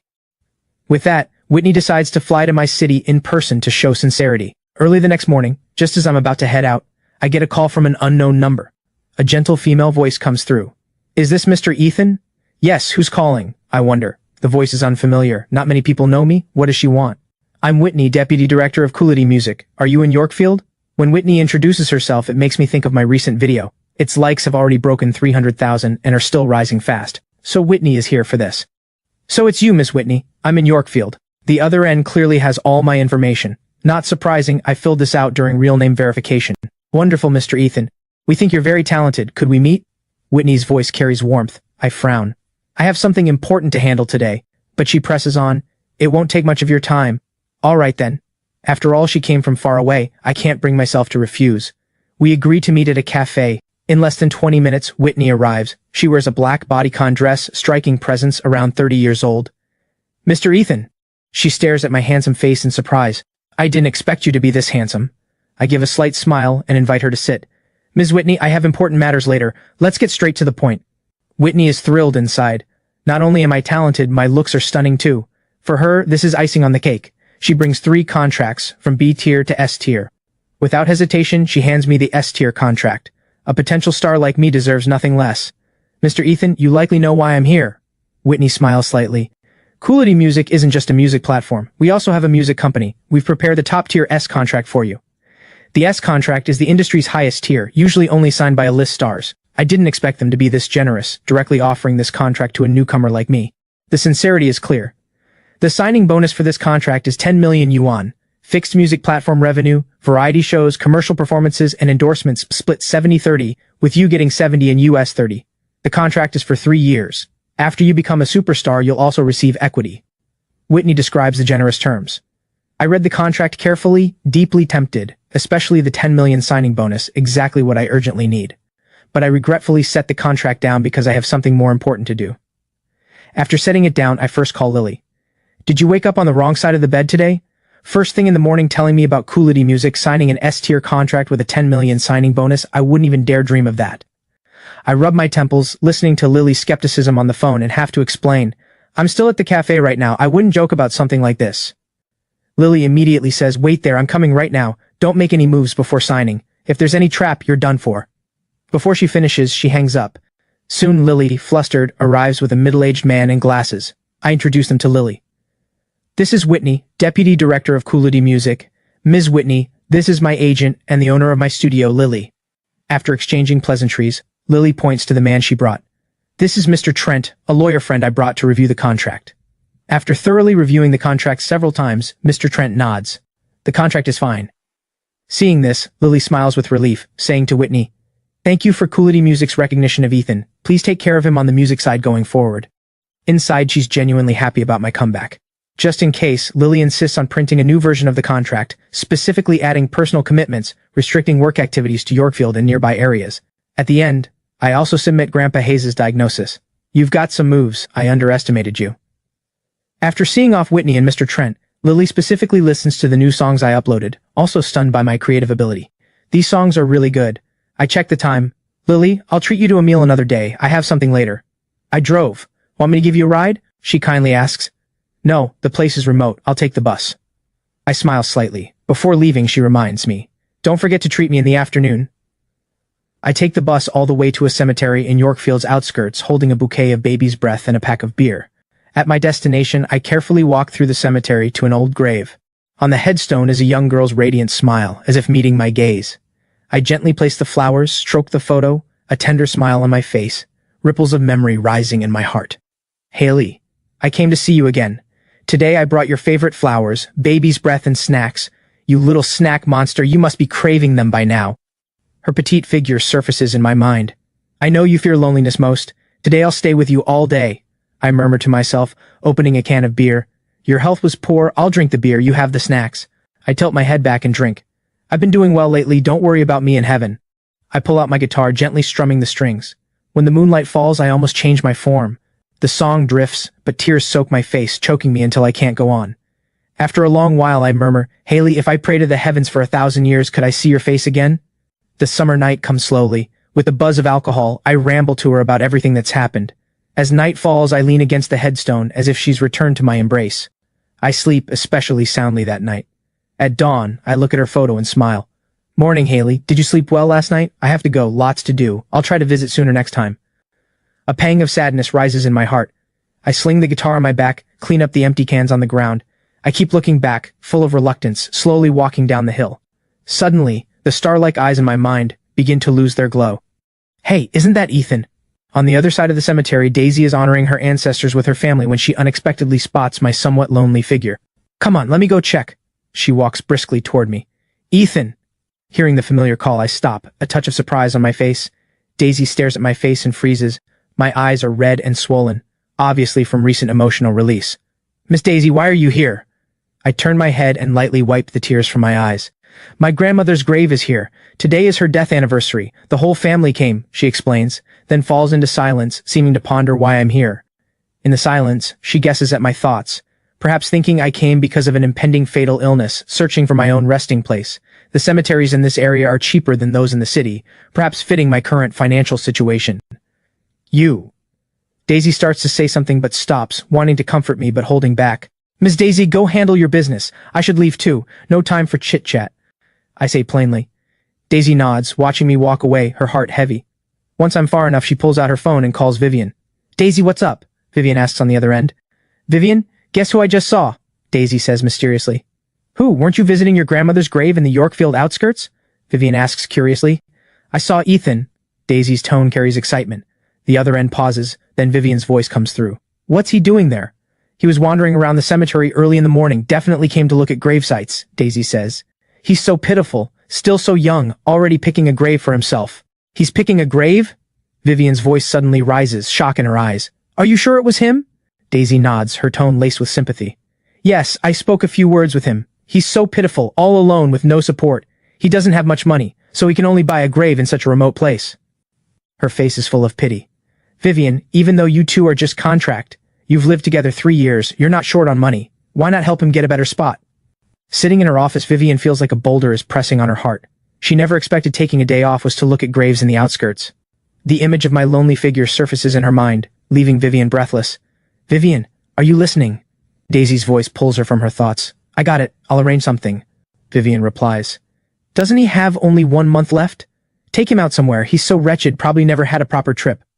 Daisy suggests, if you're busy I can go with him and buy him good food often. After hanging up, Vivian begins considering Daisy's suggestions. Maybe she's right. All these years he's been giving quietly, never thinking of himself. Now with so little life left, he must want to travel. Tessa, book me a private room at the Grand Pearl Hotel for lunch. Yes, I'll arrange it right away. Just as I get home, I receive a call from Whitney. Mr. Ethan, the 10 million has been transferred to your account. Did you receive it? Yes, thank you, Ms. Whitney. My mood instantly lifts. With this 10 million, Grandpa Hayes' targeted therapy drug costs are no longer an issue. All my anxiety vanishes. You earned it, Whitney laughs. Are you free this afternoon? Why? Fortune Cast and 1,000 Years of Prayer have great responses. The company has decided to record studio versions and put them on the music platform, Whitney explains. If you have time this afternoon, I'll have someone contact you. After cheerfully agreeing, I can't help glancing at the deposit text again. That long string of digits makes me grin again. This is a joy I haven't felt in a long time. With money, I plan to first go to the hospital to pay Grandpa Hayes' treatment and drug costs. An hour later, I stand outside Stella's office. Ethan, it's been a few days? Seeing me, all her fatigue vanishes, her smile blooming. You raised the money? Need me to contact Dr. Jensen? Stella pours me a glass of water and hands it over. I nod, grateful. She once offered to cover the money herself, but I didn't want to owe a debt. This time too I didn't accept, but her kindness I'll always remember. Any plans for lunch? I ask tentatively. No, why? Her brows rise slightly, her face unable to hide her delight. Can I take you to lunch? This is my first time inviting a lady to a meal. Inside, I'm a bit nervous, heart pounding. 2 charming blushes rise on Stella's cheeks. Why suddenly invite me?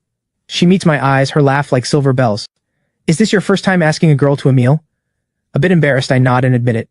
Stella, thank you so much for taking care of me and my grandfather all these years. In this world, not many truly care about me, but Stella has shown me that genuine friendship through her actions. I've always held that gratitude in my heart. Now that I've made some money, besides Grandpa's treatment and drug costs, I have some left over, so the first thing I thought of was treating you to a meal as thanks. Stella's eyes flash with tenderness, her lips curved in a smile, her gaze slightly teasing. Shouldn't the first person you invite be your wife? I pause. There are no real feelings between me and Vivian. It's just a contract relationship. Even if she has a sliver of pity for me, once the contract ends, we'll return to completely different worlds. Even seeing each other will be a luxury. Stella, stop teasing me. She and I aren't from the same world. I laugh awkwardly and continue. So are you coming or not? Stella watches my flustered look, full of laughter. Your first time inviting a girl to a meal, I have to give you that honor. No matter what, I'll definitely come to lunch. Hearing her agreement, I happily stand up. I booked a spot at the Grand Pearl Hotel. I'll visit Grandpa first, then pick you up at noon. The Grand Pearl Hotel is famous for top-tier cuisine, expensive seafood, and imperial banquets drawing diners. I've finally saved enough money to treat Stella here. Money brings freedom. Nothing could be more fitting. Stella sits by the window, her gaze gentle and teasing. Ethan, you struck it rich, treating me here. She'd seen me struggle for money, her eyes always full of pity. Now seeing my genuine smile, she's happy for me. Stella, this drink is for you. Thanks for 3 years of care. My sincerity shows on my face, my heart filled with gratitude for her selfless help. Suddenly, a familiar voice cuts in. Vivian and her friend Tessa walk into the hall. Tessa steps right in front of me, voice full of fury. Ethan, you shameless thing, dating behind Vivian's back? Stella and I exchange stunned looks, speechless at this sudden accusation. Tessa, this is a public place. Watch your words. Vivian walks over, her gaze sharp as a blade but tinged with restraint. I stand up and smile. Miss Sterling, you're here too. I openly invite them, knowing my heart is clear. Stella explains, somewhat flustered. Miss Sterling, Ethan and I are just friends, really nothing else. But Tessa won't let it go, her mockery sharper. A single man and woman dining alone, that's nothing? I can't take it anymore and snap. This is just a meal of gratitude. Tessa rolls her eyes in anger and mocks to Vivian. Listen to him, how he protects her. Looking at Vivian, I choose silence. I know clearly in her eyes I'm nothing but an extra in a contract. Our worlds have long been on separate paths. The contract is ending soon, and my life will move far away with it. Explaining would only invite humiliation. No need to say more, but I never expected Vivian would actually ask. Ethan, aren't you going to explain your relationship? Her words catch me off guard. The usually icy billionaire CEO actually cares about my relationship with Stella. Hearing me call Stella by her name, seeing me defend her, Vivian must feel some loss inside, as if her territory has been invaded. My silence also makes her feel her dignity has been challenged. I freeze for a moment, hardly imagining Vivian would question me. When we signed the contract, she clearly stated I could look for someone I liked, just not too openly during the marriage. And isn't she herself close with Damien? It seems she just won't let me cross the line. Perhaps her questioning is just to protect her CEO image. After all, I'm her husband in name. Bringing another woman to dinner isn't quite proper. I sigh softly, about to explain, when a sudden voice interrupts. Vivian, what a coincidence, you're dining here too? Following the voice, Damien walks toward us, his face beaming with delight. With him are 3 or 4 men and women smiling brightly. I instantly recognize the core cast of The Tale of Hannah, all here. Vivian, I was just about to invite you. What a coincidence. Damien smiles and walks to Vivian's side. Miss Sterling, hello. The other actors greet this beautiful investor respectfully. Hello, here for a gathering? Vivian nods and asks, tone slightly cold. Yes, the weather's hot lately and everyone's been working hard, so I invited them to get together, Damien says, his eyes glancing at me. Vivian, you haven't eaten yet? Why not join us, the more the merrier, he suggests. Before Vivian responds, Coralie excitedly walks up to me. Ethan, you're here too. Though I'm not in The Tale of Hannah, because we often discuss acting on WhatsApp, Coralie has gotten plenty of inspiration from me and her character has improved a lot. Coralie, I smile slightly. She then introduces me to everyone. This is Ethan. He almost played Yorin, but due to some unexpected issues, he didn't end up in it. Don't let his youth fool you, his acting is absolutely top tier. I can't help giving a wry smile. Coralie really is putting me on a pedestal, but sensing the others' disdain, I naturally won't push myself on them. Your food hasn't arrived yet, why not join us? I have some things to discuss with you. Coralie warmly invites me. Vivian's brow furrows slightly. She naturally knows Coralie, this leading lady of the industry, has always been single. How did she connect with me? Coralie's warmth toward me makes Vivian a bit uneasy. Meanwhile, Coralie's invitation makes me a bit awkward. It's your cast gathering, it's not really appropriate for me to join. What's the harm, we're all in the same industry, bound to run into each other, Coralie says cheerfully. Won't you give me the honor? I look at Stella with a wry smile, and have no choice but to nod and agree. After all, Coralie has been good to me. Lily once told me, when my role got changed, Coralie even argued with Director Hudson on my behalf. The group enters the luxury private room and sits down. Vivian sits with Tessa and Una beside her, leaving no spot for Damien. Damien, sit here. Una smiles and stands up. My bad for not being thoughtful. I wanted to be close to Miss Sterling and forgot you're her boyfriend. No offense. Not at all, it's all the same. Damien sits contentedly beside Vivian. By now, rumors of Damien and Vivian's relationship have spread throughout the cast. The Tale of Hannah seems tailor-made for Damien, showing Vivian's favor. I lower my head playing with my phone, as if it doesn't concern me. Vivian looks at me, sees me calm as ever, and feels irritation rise. But sudden change breaks the calm. Stella stands abruptly, her face ice cold. Miss Sterling, what is the meaning of this? She simply can't believe Vivian, as Ethan's wife, openly has a boyfriend, even shamelessly right in front of Ethan. Isn't this a tremendous humiliation for Ethan? In this moment, Stella's heart is wrenched in pain. No wonder Ethan never mentioned his wife. She's this unworthy. Everyone's eyes turn to Stella. She sternly questions Vivian. You're Ethan's wife.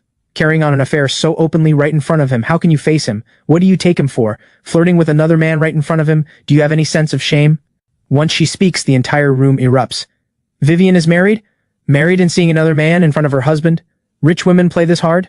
In an instant, everyone's gaze toward Vivian becomes complex. Vivian looks like an unapproachable ice queen, but turns out she's a real wild one underneath. You really can't judge a book by its cover. I look up in shock, glancing at Vivian, her brow tightly furrowed, barely able to maintain her composure. I quickly say, Stella, stop.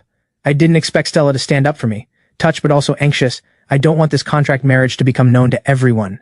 Vivian and I agreed long ago. Stella looks at me with pity. Ethan, I know you're kind, but I can't watch you get bullied.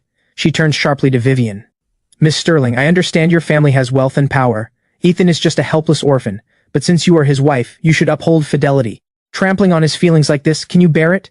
If you have no feelings for him, just divorce. With your beauty and wealth, what kind of man can't you find? Why bully such a kind person? I need an explanation. The air freezes instantly.